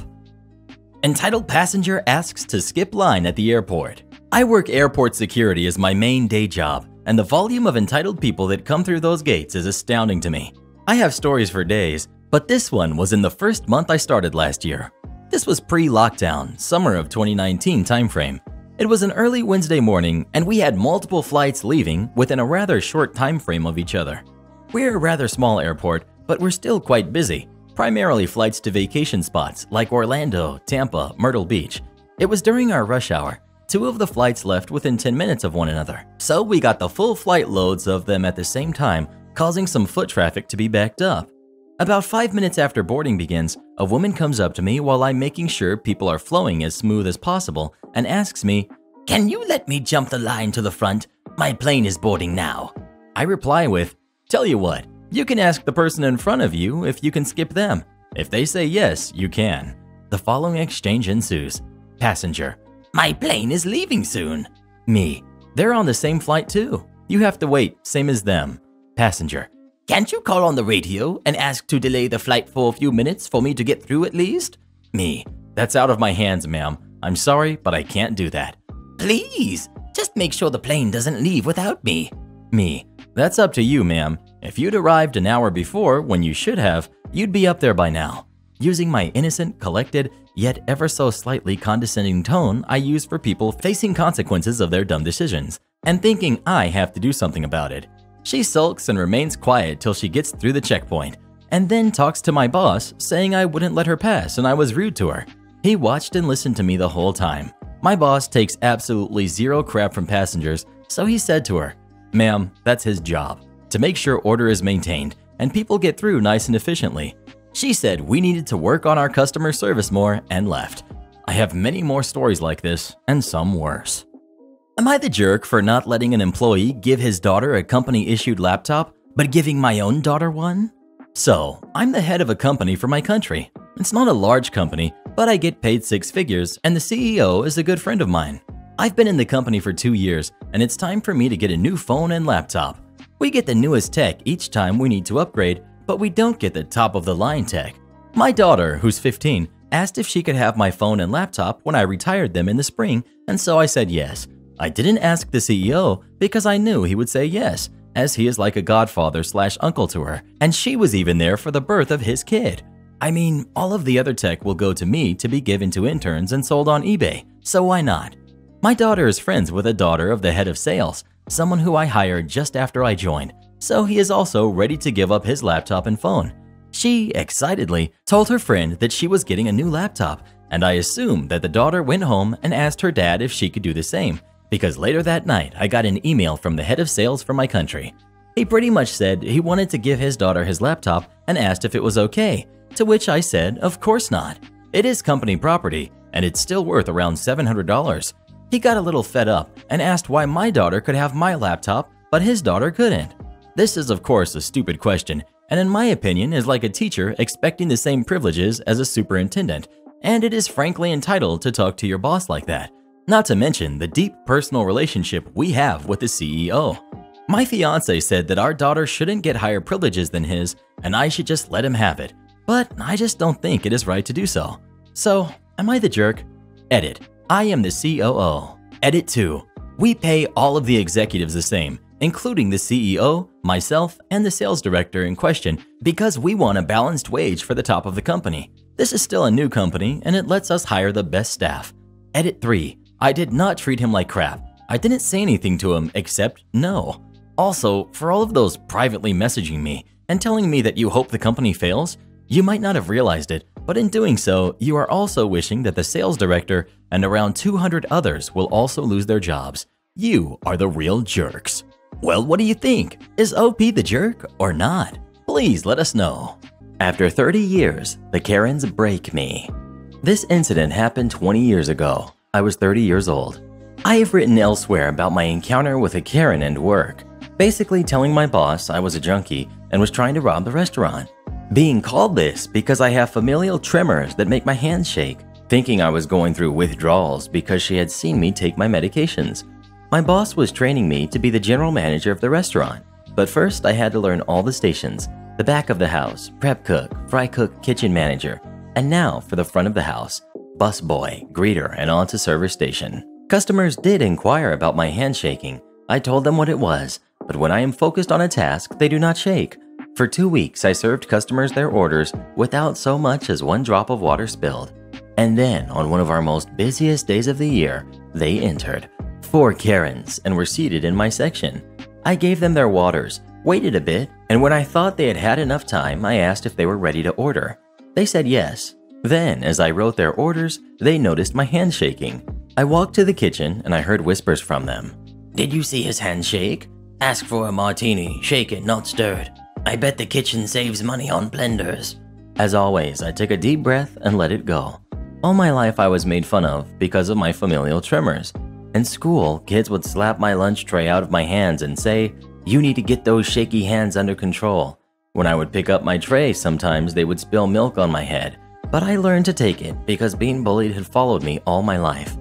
I came back with their salads and soups, and as I walked away, I heard a crash. 2 salads were on the floor. A Karen shouted, "Look what you did! You spilled our salads! Your hands shake so much it rattled the table and knocked our food off of the table. You should be on disability. You are a danger to yourself and others." I took a deep breath. I told them I couldn't have knocked them off from this distance.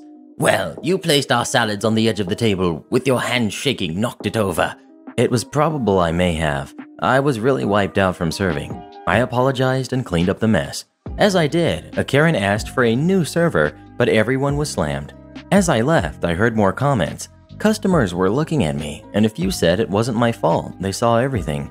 I forced a smile and told them I know. I returned with the Karen's 2 salads, saw some of the mess I missed from the previous salads. As I knelt to pick it up, I felt a bowl of salad hit me on the head and heard a glass of water knock over and felt it spill on my head. The Karens screamed to talk to Mr. S, the owner. They spewed lie after lie about how clumsy I am. I shouldn't be allowed to work in public. Mr. S asked me if what they said was true, even though he knew it wasn't. For the first time ever, the bullies had won. My voice cracked as my eyes watered up. All I could do is barely say no. When a customer spoke up for me, I couldn't take it. It was the first time a complete stranger stood up for me. As I walked away, I heard Mr. S say, "Get your purses. Get out of my restaurant, you jerks." As I made my way to the employee restroom, trying to keep it together as tears dripped off my cheeks, I rushed through the kitchen and into the restroom and cried and cried. A 30-year-old adult man crying nonstop. 30 years worth of pent-up tears, anger, and sorrow. I didn't realize it, but I had been in there for half an hour. I walked out of the bathroom. The kitchen was dead quiet. I clocked out, and as I walked through the dining room, I heard light murmurs and felt eyes on me. I told Mr. S I would see him tomorrow. Mr. S patted me on the back and said, "Sure thing." I wish this had a happy ending, but it didn't. I returned to work the next day, and nobody spoke of it since. Neither have I. Until now. No, you cannot have my dog. Well, I never thought I would personally encounter one of these in the wild, but here we are. Nothing super crazy, but this happened this morning. We've got me, we've got the entitled lady who thinks money gets her whatever she wants. I have 2 dogs, an 11-month-old long-haired Dutch Shepherd Beagle mix, his name is Bear, and a 10-week-old German Shepherd Lab Mastiff She is Mai Li, Mandarin for beautiful, or just Mai. Yes, my 2 puppies are beautiful. I'm very conceited on their behalf. So this morning, like every morning, I get Bear harnessed up, leash on, pull Mai out of her crate, harness on, and get her in the car to go to the park. Sometimes we walk, but it's 20 minutes on foot and it was 36 degrees outside, so opted for the 5-minute car ride since I haven't found Maya's sweater yet. I'm at the park with the dogs. I let them run around and play, then bust out the treats to do a little training. Bear is fully trained. I'm working with Mai to sit, stay, come, what have you. And then I hear it. The kissy noises and the high-pitched, "Come here, puppy." I'm trying to be firm. "No, stay." Bear sits. Mai takes off. I run after her, yelling to stop, but she's going straight towards this woman. A good, 10, 20 yards away. I'm not good at guessing distance. She gets to her, and I'm being firm with my commands. Me. "Mai, no. Bad girl. Come." Entitled lady. "Oh, it's okay. I love dogs." Me. "No, she's training. She shouldn't have ignored me." "Oh, you're a dog trainer?" I go to reach down to grab her, then this woman lifts her up and holds her. Me. "No, these are my dogs, but I'm trying to train her to obey me as her owner." I reach for Mai, and lady ignores my gesture. "They're absolutely beautiful. How much for them?" Me. "She isn't for sale." At this point, I'm annoyed. It's 7 a.m. I get Mai and pull her from this lady's hands. She tried to resist my pulling, but gave in. Entitled lady. "Oh, you have to. My daughter has had such a rough year with everything, and it would make her feel so much better to bring her a puppy." Me. "I'm sorry. The shelter has plenty of dogs up for adoption and could use the funding. Have a good..." Entitled lady. "I couldn't bring home a shelter mutt. I want her. How much?" I'm done with this, and I will not feed into her crazy crap. So I begin to walk away, keeping Mai in my arms and calling Bear, who was at my side the whole time, just sitting like the goodest boy he is. She starts in with the, "Come here, puppy. Come on," and making the kissy noises, and Mai is trying to wiggle out of my hands. Entitled lady. "Look, she clearly wants to come home with me. You're obviously neglecting her if she'd prefer a stranger over you." I shake my head and get to my car. She's walking in my direction, so I quickly command Bear to load up, and he hops in the car. I walk around and get in, Mai in my hands.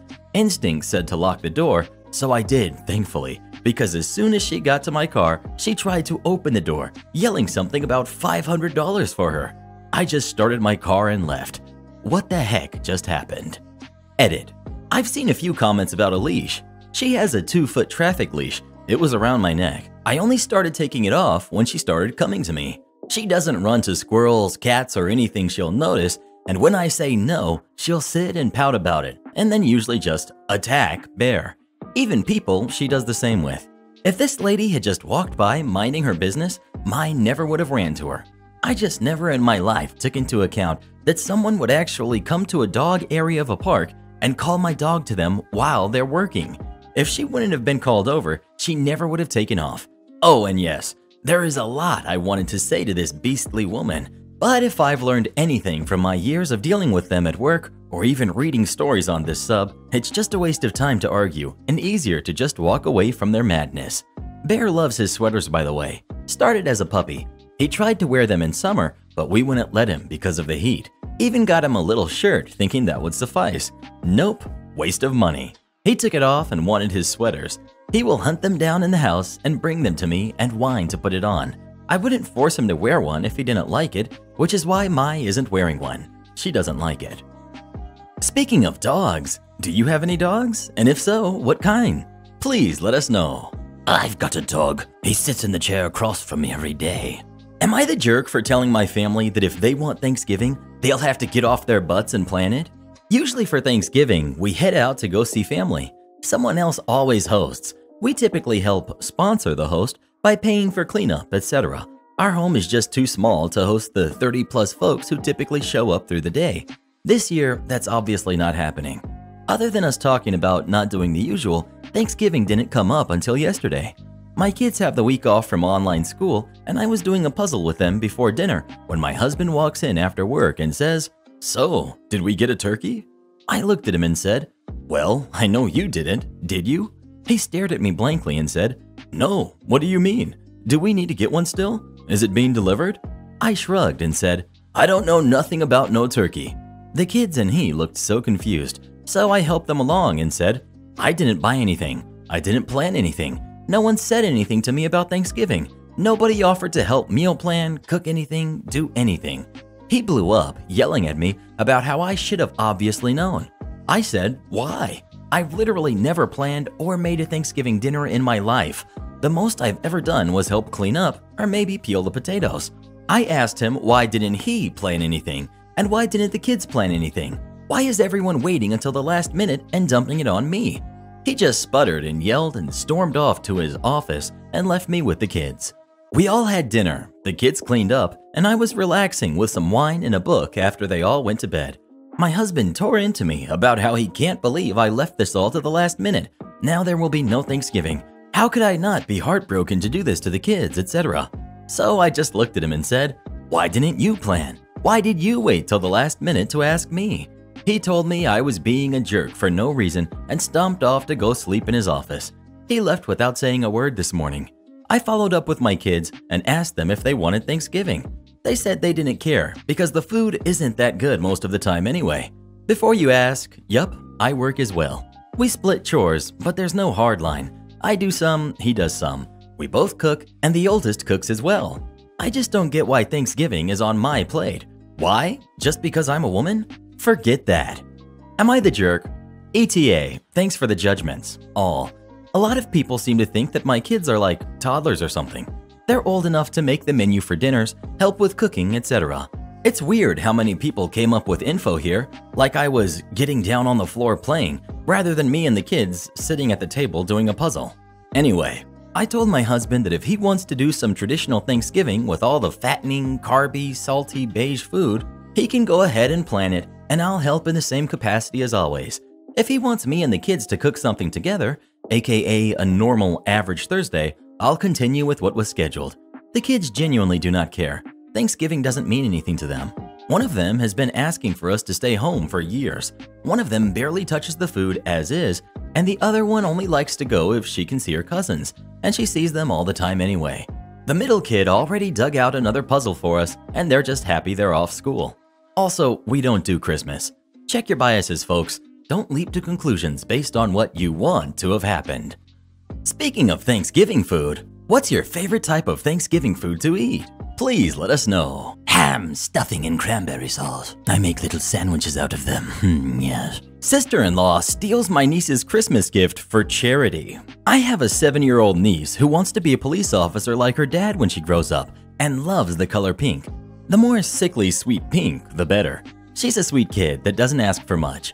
I like to knit and crochet during the year. Then I give the scarves and hats that I make to my aunt's church, who organizes Christmas parties for really low-income families. I'm talking about people with kids who can barely afford a coat. This party is filled with games and activities for the kids. It's amazing since the church is very active in the community and has managed to get sponsors from big supermarkets who offer whole turkeys and lots of food for the parents, on top of top-quality gifts for the kids. I love helping my aunt during this time by giving my time and knitting stuff for those less fortunate. My brother recently started dating this girl, and to be kind and honest, I don't like her. She has trouble understanding personal space, privacy of others, or boundaries. She will insist that you tell her all about private affairs that you don't want to talk about and will make it her business. She's been constantly trying to get me to date her friends that I'm not interested in. When my aunt talked about the church's plan to still offer help during Christmas despite lockdown, I told her that I had lots of scarves and hats to give at home. My aunt was delighted and asked me to bring them to her as soon as possible. I agreed. However, the day I wanted to bring them to her, I was called to come into the office to replace a colleague. My work is in reduced workload. I asked my sister-in-law if she could pick up the bag with the scarves and hats that was sitting at the top of my stairs, not in my living room. As I said, my niece loves the color pink and asked me to make her a neon hot pink hat and a scarf with a white heart. I agreed and had just finished them both and left them in a drawer in my living room. I was planning to wrap them up and give them to my sister later on. Fast forward to this evening. I come home, exhausted. I noticed my sister-in-law had come by and taken the bag. Oh great, I thought. However, when I came to get them, they were gone. I checked everywhere for them, thinking I had misplaced them. Then it hit me. Maybe I had put them with the bag by mistake. I immediately called my aunt, but she couldn't find them. There was no neon hot pink scarf or hat with a white heart. I called my sister-in-law in a panic. She picks up and tells me that she had seen the scarf and hat. Oh, thank God, right? Nope. Turns out that jerk-in-law decided that I hadn't given enough for charity, so she decided to snoop around my house to find some more. She took 4 other scarves and hats that were for other people, my niece's gift, and decided to rearrange my drawers because they were not clean and organized. I put my anger on the back burner for a while because my niece's gift was more important for now. When I asked her what happened to it, she responded that she had taken it and given it to her niece because her sister was in need. To say that I was offended and upset is like saying that fire burns. I proceed to lose my crap at her. How dare she? She goes through my stuff, takes my belongings, and gives away my gifts for my niece, and then has the gall to give me a lecture on how I should be happy that I help a spoiled brat who has 2 parents making in the 7 figures a year? I told her that if the scarf and hat weren't in my possession by tomorrow night, I was going to sue the crap out of her. She scoffed and hung up. I called everyone in my family, especially my brother. 20 minutes ago, my sister-in-law brought me the scarf and hat back and apologized. She was in tears and begging me not to involve my cop of a brother-in-law. My brother-in-law, bless his heart, had swung by her house and had threatened to have her arrested for thievery. I just took my stuff back, thanked her for doing the right thing, and closed the door on her.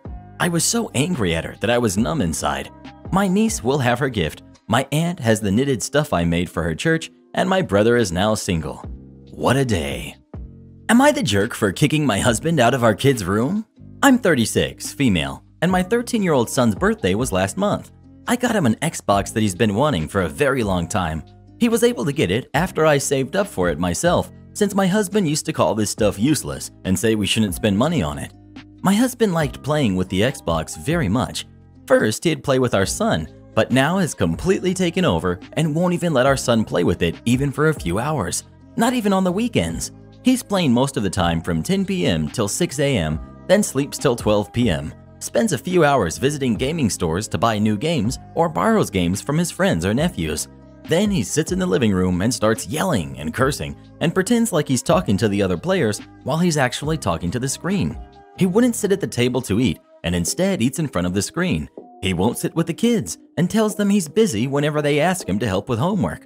I just sit on the couch feeling like I'm not even there while he yells and curses in front of them. When I told him this has been affecting his work because he'd go to sleep at 6 a.m. and wake up at 12 p.m., he asked me what I wanted him to do. Go to sleep at 6 and go to work at 8? He'd call work to tell them he won't come or get someone else to cover for him, even offer them dinner or money, but never really keeps his promise. I was too embarrassed to talk to anyone about this. He is clearly being obsessed. I had an argument with him when he made me lie to his mom, then found out he was at home when I told her he wasn't. He moved into the kids' room so he could focus on playing. The kids wouldn't even be able to sleep because of him being there late at night. Last night, my daughter came to me wanting to sleep in my room, saying she couldn't sleep because her dad was in their room yelling all night. I was so mad at him, especially after I told him to stop because the kids couldn't sleep because of the noise. He kept saying, "Give me a few minutes," till it was 1:30. I had enough at this point, and I unplugged the Xbox and told him he was no longer allowed to do this in the kids' room when the kids needed to sleep so they could concentrate on school. He blew up on me for ruining his game and following him from one room to another and making him miserable. He argued that I have no right to kick him out of his kid's room and called me controlling for how I handled the situation when I've already told him, but he didn't listen. Well, what do you think? Do you agree with OP or her husband? Please let us know. If it were the new PlayStation, I could understand, but Xbox? Bruh. Don't drop too many fries? Sure thing. So right now I'm working in fast food at a certain place with square burgers, making fries and nuggets. Now, at said place, it was fine. My coworkers are great, really nice people. They cover me when I clean instead of putting me at the mercy of my managers. Speaking of the managers, they are almost all nice. Notice the almost. It will be important later. Since I'm still in high school and I surprisingly have a life, I'm shocked also. I can only work Saturdays and Sundays, with Saturdays being 5 to 9 and Sundays being a mix between 7 to 3:30 and 8 to 4 respectively. Now, since my football season just ended, I am called in on a Friday. This is before I fully knew the worst manager there. Let's call her Vanessa. So I do what I normally do. Drop the fries, pull them up after the timer goes off, drop them into the fries holder, salt them, and put them in a carton, ready to eat. You're supposed to also use the drop timers, which is supposed to keep track of how long they're sitting there, and after a certain set time, you throw them away. I see next to no one do this, so I assumed I shouldn't do it. Well, Vanessa noticed this and began to chew me out because of it, but in a way that was way extra. This got me a bit upset, but I had no choice but to use them. Now, the reason we don't use them is because it slows things down. You're supposed to drop more fries when the timer says no, but this isn't possible during the lunch or dinner rush without causing major overflow. Now, Vanessa tells me to switch out trash cans, so I let the guy on grill, we'll call him Chad, know to keep an eye on it and to use the timer because Vanessa wanted me to. So I switch them out, and no later than 2 minutes after I'm done, she gets up in my face about not dropping it on the timer. I tried to explain to her why this wouldn't work, but she insisted on it, so I used the timers and slowed down production. The rush died down a bit, and I still used the timers as I didn't want my head chewed yet again for a third time. Nonetheless, Vanessa found a way to scream at me. She told me to drop less fries, idiot. Now I politely told her that she was the one who told me to drop it on said timer. Now, what I said and how I said it didn't show the complete riot going on in my head. I was saying to myself, "Jerk, you just said to drop more." She screams at me to do it anyway. Cue the malicious compliance. So the rush picks back up, and I do not drop a single fry. I take box after box from each and every order until there was enough in there for one more large fry. That's when I dropped the amount for another large fry right then. I also followed the left and right basket rule. No basket of fries from the right to go on the left to really stick it to her. Manager tries to chew me out once again, but I informed her that I was just following her orders. She tries to flip the script, saying she never said that and that she was going to write me up for it. Thankfully, Chad overheard the previous conversations and let her know that yes, she did say that. She tries to put Chad down, telling him to mind his business and threatened him a write-up. Seems like game over for us, right? Except it isn't.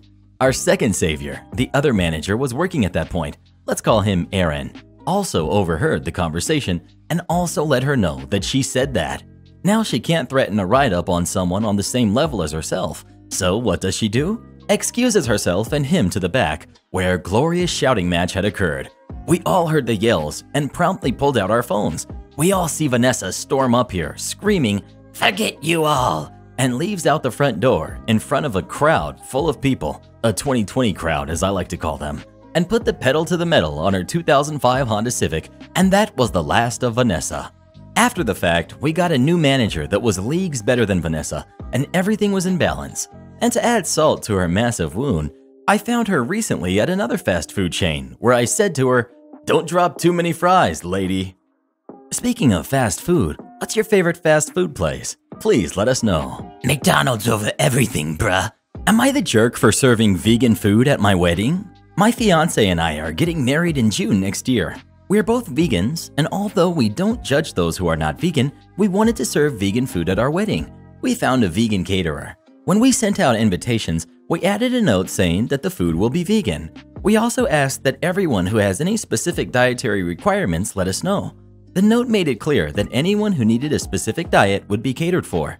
Soon after the invitations went out, my aunt phoned us in a huff. My uncle does not want vegan food. He needs to eat meat, she said. I asked what his dietary requirements are, thinking that he has a specific medical condition and cannot eat a vegan meal. She said his reasons are cultural and he must eat meat. I said that's not really a good enough reason. We all come from the same culture, and it's not like it's a sin to not eat meat with every single meal. I explained to her that I wouldn't really mind him eating meat, but one, it means I'll have to bring in a new caterer for one meal, which will be expensive, and two, I don't want to pay for meat if I don't have to. Again, I'm not judging non-vegans, but it doesn't sit right with me. Weeks went by. The only people who had dietary requirements were 3 cousins who eat a low-carb diet. My vegan caterer came up with vegan, low-carb meals, and my cousins were happy with this plan. Upon hearing this, my aunt phoned me again, angrier this time, asking why my uncle can't be catered for because he doesn't like vegan food. I refused again. I told her that the food consists of things I know he eats anyway: vegetables, coconuts, nuts, etc. I went through a list of ingredients I knew would be in the food, and she admitted he has no intolerances or allergies to any of that stuff. What's the big deal with him skipping meat one time? I told her that if he's so adamant about the meat, he can buy himself McDonald's and eat it at the kiddie table. Now my aunt isn't talking to me and is instead talking crap about me to all of my family members. I told her that they are welcome to simply not attend the wedding if they're going to complain about the food. I understand that veganism is not possible or sustainable for many people in the long term, but come on, it's one meal that's free. Am I the jerk here? I don't want to seem like a pushy vegan, but I also don't want to pay for meat unless I have to. Again, it's one meal out of their whole life. He's supposed to be setting an example. Years ago, when I was attending Naval Nuclear Power School in Orlando, my best friend and I were involved in an accident at the Navy Exchange on base. It was a payday, so after class, best friend and I headed over to the exchange to cash our checks and pick up a few things. The exchange was part of a cluster of shops with a covered area connecting them. With the blazing Florida sun that day, there was quite a crowd gathered in the shaded area. As we were headed for the door of the exchange, we saw a well-dressed, late middle-aged woman carrying a large number of packages trying to get through the door. Why she didn't have a cart for all of her packages, I have no clue. Friend and I each grabbed one side of the double doors and opened them up for her. Just as she's coming through the door, a lieutenant comes charging through, nearly knocking her off of her feet and sending her packages flying. The lieutenant joins with a cluster of other junior officers having a BS session. I catch the woman's arm to steady her, and once she's regained her balance, I run to get a shopping cart while friend starts gathering up her packages. When I return a moment later, we put all of her packages in the cart and present it to the woman. She gives us a huge smile and thank you. Friend is a bit of a smart mouth and sees that the offending lieutenant is still BSing with his buddies. He pitches his voice loud enough that he's sure the lieutenant will hear and says, "Our pleasure, ma'am. Some of us don't require an act of Congress to be gentlemen." Even though I'm laughing at this verbal barb, alarm bells are sounding in my head. Sure enough, the lieutenant has indeed heard and is striding our way, red-faced and breathing fire. Friend and I pop to attention, and he proceeds to ream us each a new one. I must admit, his command of language was impressive, and coming from a sailor, that's saying something. During this tirade, I noticed that the lady we assisted has pushed her cart over to another small group of officers, talking to them and pointing in our direction. One of the officers detaches himself from the group and comes striding over. I swear, I had never seen as many scrambled eggs, gold braid, on a hat in my life, and his shoulder boards have 2 stars. It's the base commanding officer. Oh my god, we're done for now. Friend and I are starting to reach for our IDs and getting ready to be put on report. He looks at my friend and me and says, "Gentlemen, thank you for assisting my wife. You may go now." We snap our salutes and a brief "Yes, sir," and beat feet into the exchange.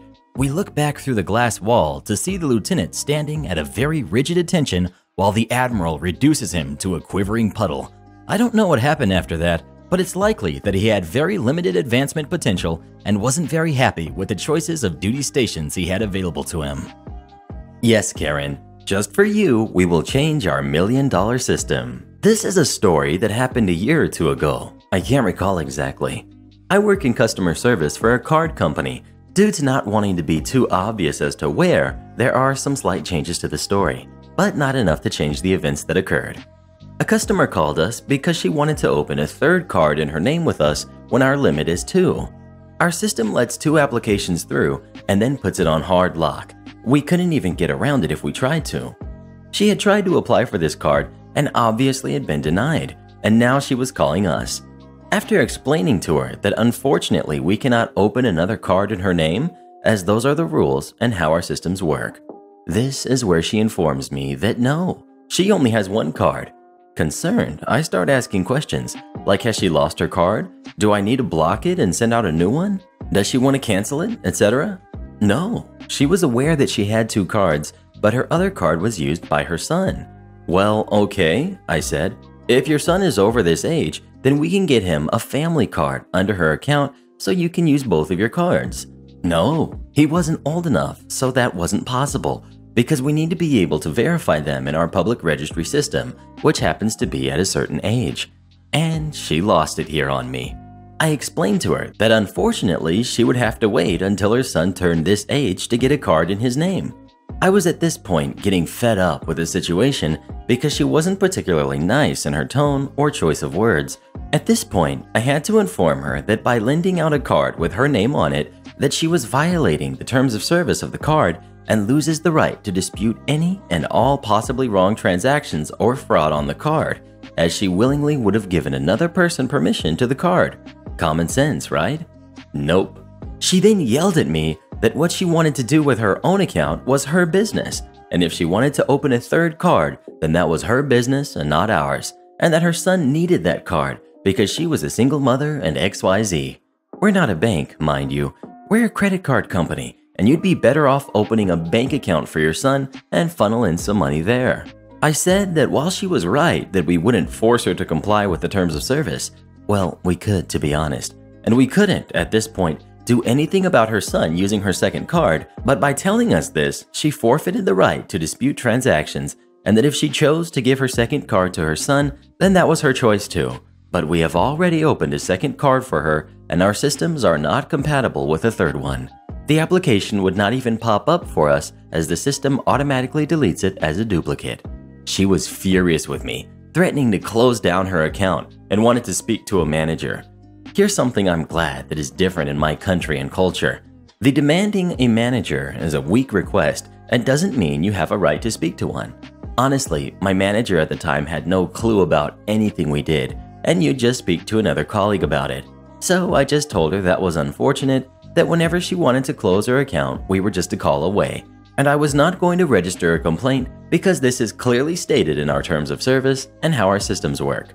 Honestly, I love telling people who threaten to close their account that I can do it right away, or just how easy it is, because so many threaten it thinking they will get their way when we honestly don't even care.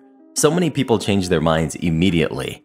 I'm quite brash, rarely say sorry or anything in calls, so dealing with entitled parents like these who think they can do what they want and not face the consequences, do they honestly think we'll cover any potential fraud or disputes on their account when she gave the card to her teenage son who could have done anything with it?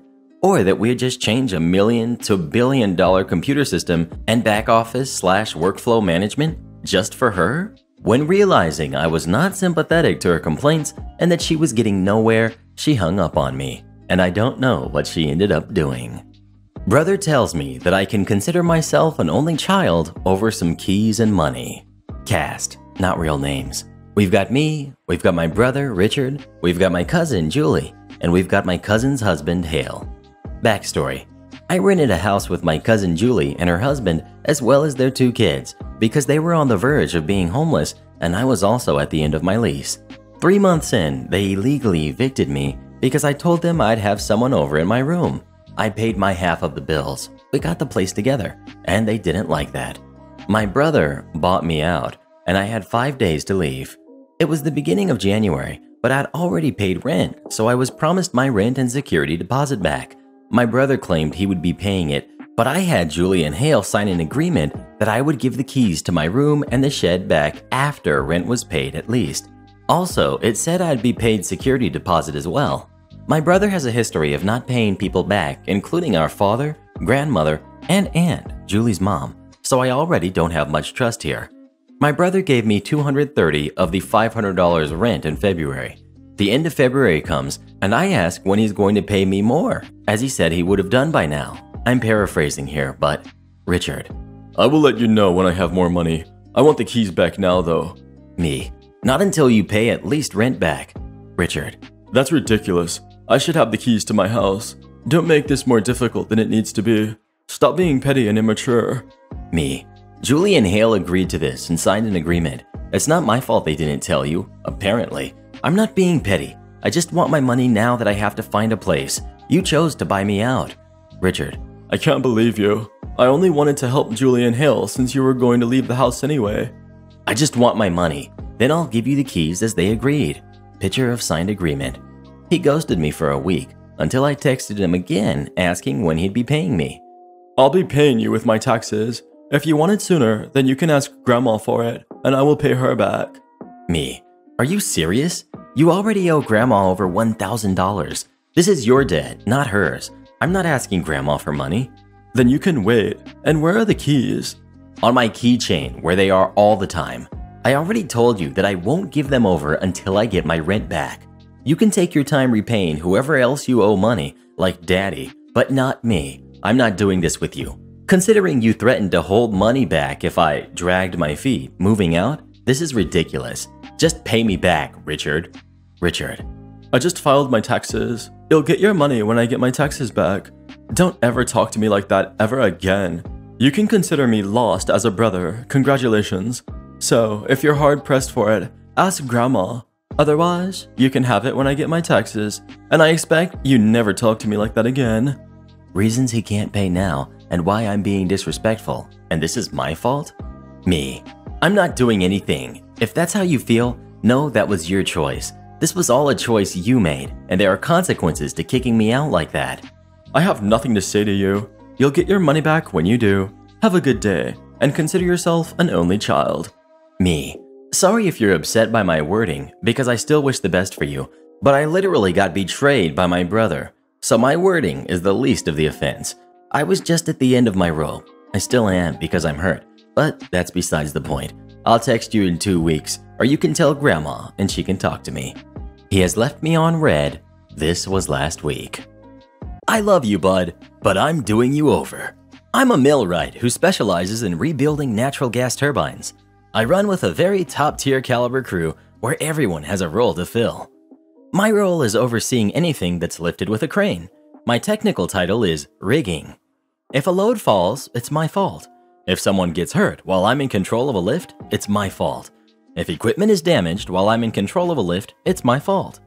The incident in question happened about 2 years ago, but we'll need to go back a couple years further to get to the backstory. I was a fresh member of the crew and had demonstrated competency in rigging. So after roughly 6 months with this group, my superintendent put me in charge of all rigging. I wasn't the fastest rigging, but I was safety focused and insisted on doing it right every time, even if it took a little longer. This meant that my superintendent didn't have to watch over every rigging task and could go relax because I had it under control. Another millwright joined the crew about the same time I did. We'll call him Larry. We didn't get along at first, but after a few months, we became friends. Larry was the act now, think later type, much like the superintendent I travel under. Larry was prone to making mistakes because of that attitude, but he was very fast and worked like a mule at all times, and I respected that. He wasn't especially skilled in any one area, so he had no special position. That meant sometimes he'd get put on less glamorous work, and I soon learned he was very jealous of my position as the rigging. At times, he would make comments like, "I'm gonna take your job." Not in getting me fired, but bumping me down a rung, and him taking my spot as rigging. He came up behind me while I was looking over my checklist to point out something I may not have checked yet. If supervision was near, he'd make sure he was heard. At this point, I should mention this. I stick out like a sore thumb on this crew. I was raised in a very strict cult, but in my mid-20s, I realized what was going on and left, at great cost. Losing my family and friends because of strict shunning rules the cult practices. Some of the stricter things stuck with me, like I've never been intoxicated, I don't use tobacco, I speak professionally, without slang or colloquialisms for the most part. These traits stick out from a crew of men that travel a road and work in harsh environments away from home for months on end. But Larry, he fits right in. Larry quickly became the superintendent's puppy, bringing him gifts of his favorite alcohol, staying out late after work with him, even rooming with him on the road. I, on the other hand, leave work, hit the gym, cook my food for the next day, and make sure I get at least 6 hours of sleep so I can perform the next day. I realize that puts me at a disadvantage socially in the workplace, but I prefer to let my work speak for itself. Anyways, fast forward about 18 months. We're starting a project just before lockdown hits. About 2 weeks into the job, I have to attend a mandatory class through my union. It's a 40-hour class and in a different state, so I'll be gone for pretty much an entire week with travel time. I get permission from supervision and leave, with Larry rigging in my absence. A few days later, I'm laying in bed stressing out about the final test I have to take the next morning. If the test isn't passed, the entire week is wasted. I always psych myself out before a test, but in reality, I don't have anything to worry about, as I'm a good student and test well. My phone goes off. It's a text from Larry. I love you, bud, but I'm doing you over. I reply, what are you talking about? When you get back, I'll be the rigging. You can do the crap work from now on. I'm not proud of the response I came back with, but it's how I truly felt in the moment. Be careful about doing over someone smarter than you. I'm far from the smartest person you'll ever meet, but I do enjoy reading, studying, and learning. And being smarter than Larry wasn't an accomplishment by any stretch of the imagination. The next morning, I passed the test and headed back to the job, where Larry had in fact usurped my position as rigging and was lording it over me as I went about doing the tasks he normally would do. To be completely honest, it was kind of like a vacation at first. Get paid nearly $40 an hour to clean parts or torque flanges with no stress? Sign me up. But I was upset. I was upset because I knew I did my job better than he would. I knew that he got along better with his superintendent because of their similar personalities, but I didn't feel that I should lose my position simply because Larry had more in common with our superintendent than I did. Regardless of that, I was now dealt these cards and I had to play them. Just 3 days after I got back from class, though, the job was shut down. Lockdown was just now sweeping the country. Out of an abundance of caution, the plant shut down the project until further notice. We were sent home for about 3 days and then called out to an emergency shutdown where a turbine had crashed. We roll out and are on the job 48 hours later in the middle of nowhere, Alabama. We get right to work. On this particular unit, you pull the entire roof off in 2 sections with a crane to open the enclosure. Compared to many things we lift in a project like this, the roof weighs very little. The turbine rotor may weigh over 100,000 pounds, but the roof usually only weighs around 7,000 pounds. Lightweight. But it is large, and there are critical parts around the roof that can be damaged if not lifted carefully. Typical procedure is to be on top of the roof after it's unbolted, be in a full-body harness, and tied off to an approved anchor point capable of holding at least 5,000 pounds per OSHA regulations. We then slowly take the weight off of the roof with the crane until it's floating and then climb down off of it and continue the lift until it's set on the ground or on a truck to be moved. The superintendent instructs me to go on the roof with Larry and assist him. Do whatever Larry tells you to do. Okay, boss. I put on my harness and climb to the top and begin to assess the situation. The rigging to lift the roof is 4 5-ton chainfalls. It's capable of safely holding 20 tons, well over the weight of the roof. The crane is also well overrated for this lift, and with the boom extended all the way out in order to clear another building on the way to the ground, Larry has it all rigged up, but no tension on the wire rope slings. And then I notice his crucial mistake. He has forgot to account for boom deflection. When a crane takes the weight of a load, the boom flexes down. Depending on the crane setup and the weight of the load, it can mean that while your crane hook might be centered in your load with no weight on the hook, once you get the weight off the load on the crane hook could be anywhere from a few inches to a number of feet off center. Which means that when the load comes off the ground, it swings. Swinging is bad, always. Enough weight swinging could tip the crane, crash into equipment, crash into a person. It's very dangerous. At this point, I start calculating. Is this weight enough, even swinging, to tip the crane? No, not even close. Is it enough to break a chain fall? No, not even close. Are there any people working around us that could get hurt? Nope, it's just us. Is there any equipment that could be damaged if it swings? Yes, an electrical control panel, which has all power shut off to it and has been disconnected, is in the swing path. I decide to let Larry do this to himself. He looks at me and asks what I think. I tell him, "This is your show, boss." He asks what I mean. I look him in the eye and draw my finger across my throat. He gets nervous because he knows exactly what I mean. Starts double-checking everything. He still doesn't notice the boom deflection. After a couple minutes, he decides I must be talking trash and proceeds with the lift. I stop him and remind him to tie off with his harness. He doesn't realize it, but we're about to go for a ride. Generally, when I'm rigging, I first find out what the thing I'm rigging to weighs.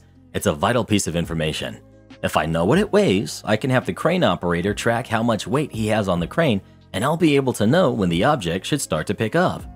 If we get to over 10% more than the object should weigh, there may be something stopping it from moving, and we need to stop and reassess the situation. Rigging could fail. The object you're lifting could jump into the sky. All kinds of mayhem may ensue if a hidden bolt holding something together breaks because you used too much force to lift it.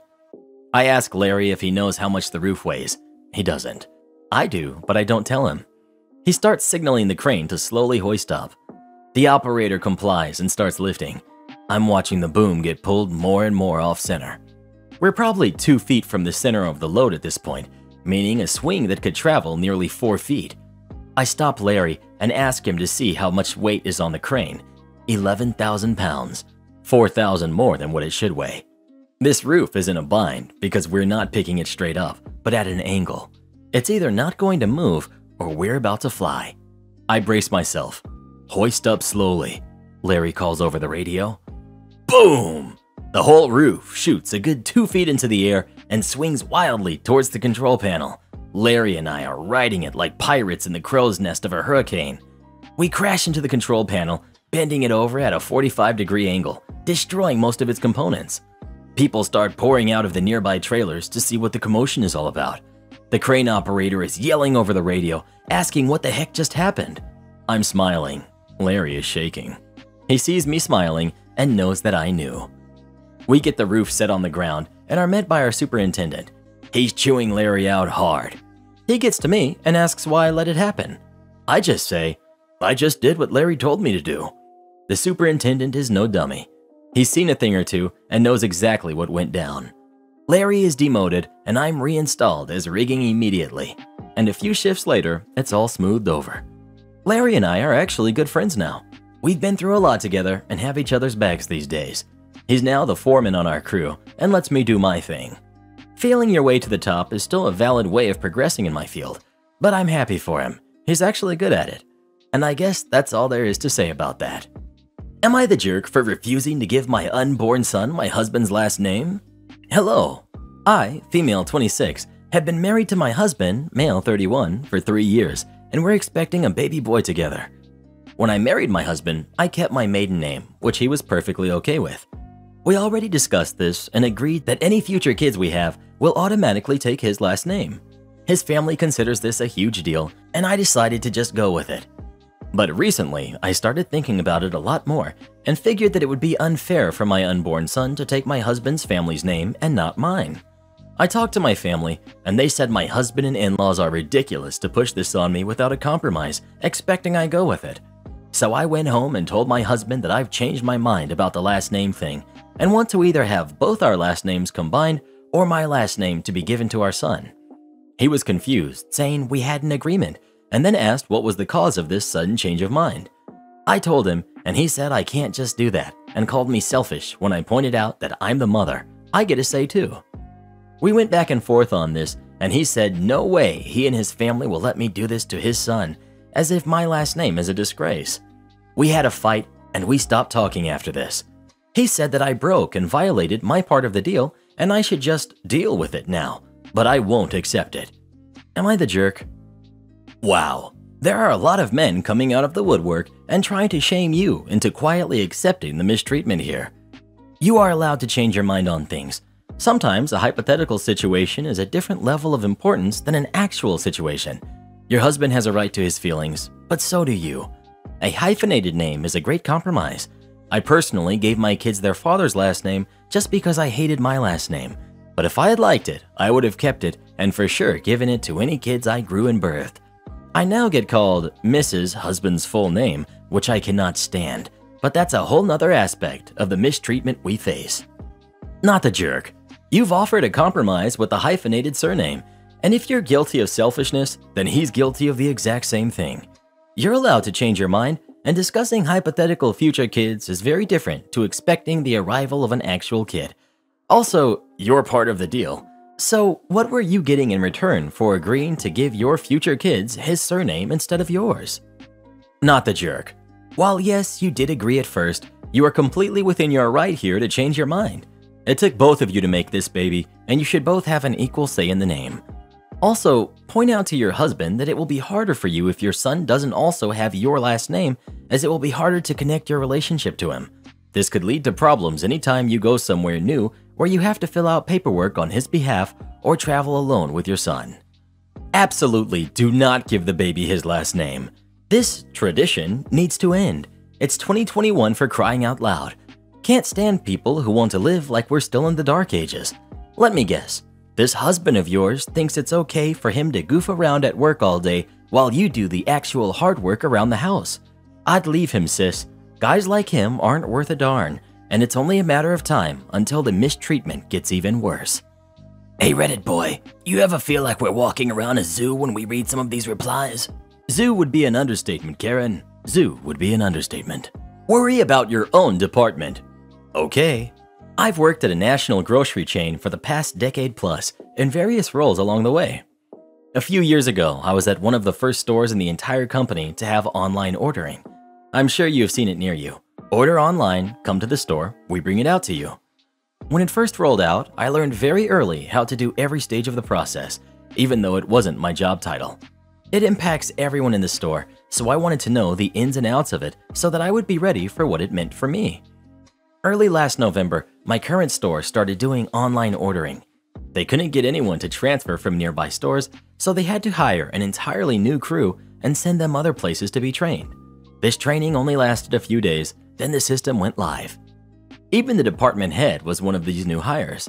No one knew what they were doing. Whenever someone pulls up to get their order, a loud doorbell in the pickup office rings. This office is right by my department in a major hallway, so I can hear it.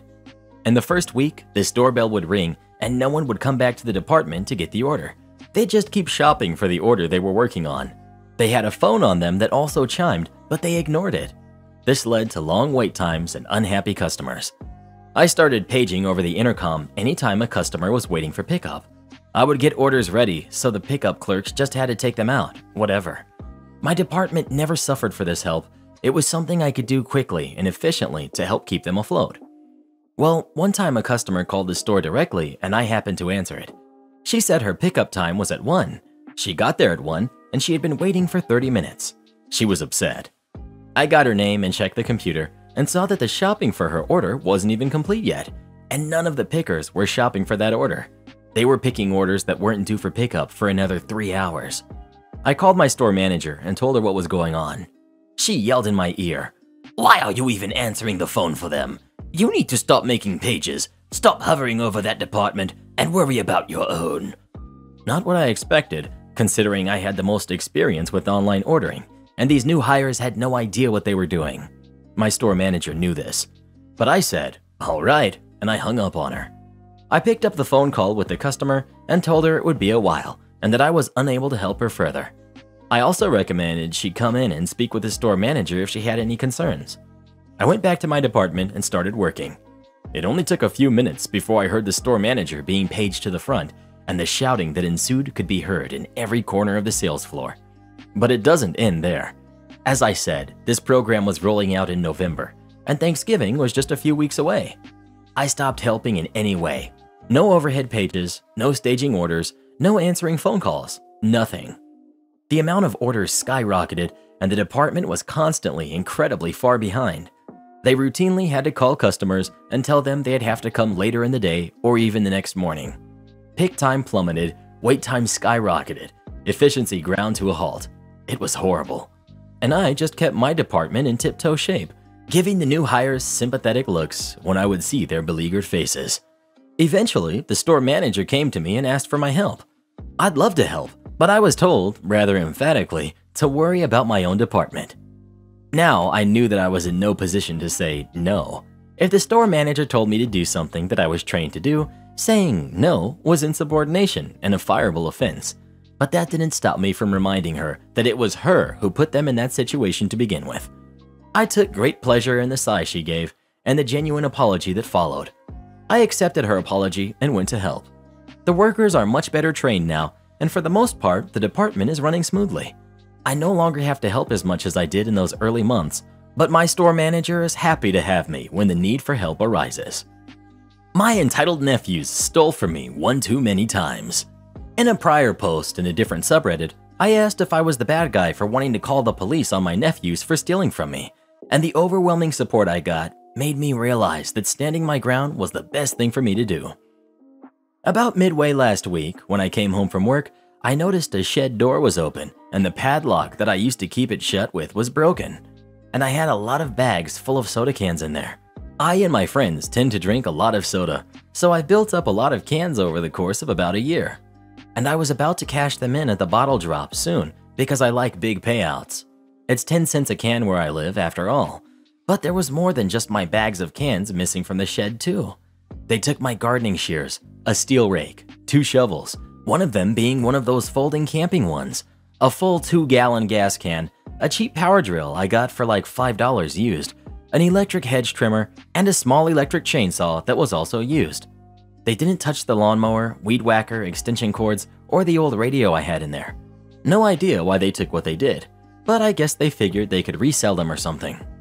I checked my camera footage, and there were my 3 nephews, ages 16, 15, and 14, breaking into my shed with one of their dad's large claw hammers.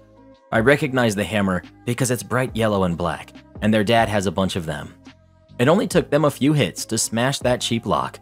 After they first broke into my shed, they took what they could by hand, and then they came back with some shopping carts that I'm guessing they also stole. But it took them a few trips to get all of the cans, and they didn't bother to even try and close the door when they were done. My sister and brother-in-law first denied their kids stole anything from me, so I went to their house and showed them the security footage from my cameras. I had not told them I had had cameras installed, and the reason I had the cameras put in was because of prior thefts by my nephews. It started with food and snacks, and then moved on to DVDs and video games, then pretty much anything they thought they could smuggle out after that. And anytime I made them return stuff they had stolen from me, I was treated like the bad guy, and then got the fakest apologies I've ever heard. And they never got in much trouble from their parents either. The final straw happened last year when my nephews broke into my house and stole 3 6-packs of my favorite beer from the fridge.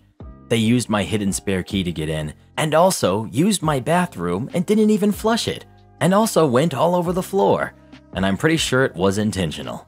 The beer they stole was hidden in one of their bedrooms when I confronted my sister and brother-in-law about my nephew stealing it, and I was basically given an equivalent to "boys will be boys" when I wanted them punished. So I had the cameras put in and told no one, which was a smart move. When my sister and brother-in-law saw the camera footage of my nephew stealing from me, they seemed furious, but they were actually madder that their boys skipped school to steal from me. They had spent all day making repeated trips to the bottle drop and cashing the cans by machine.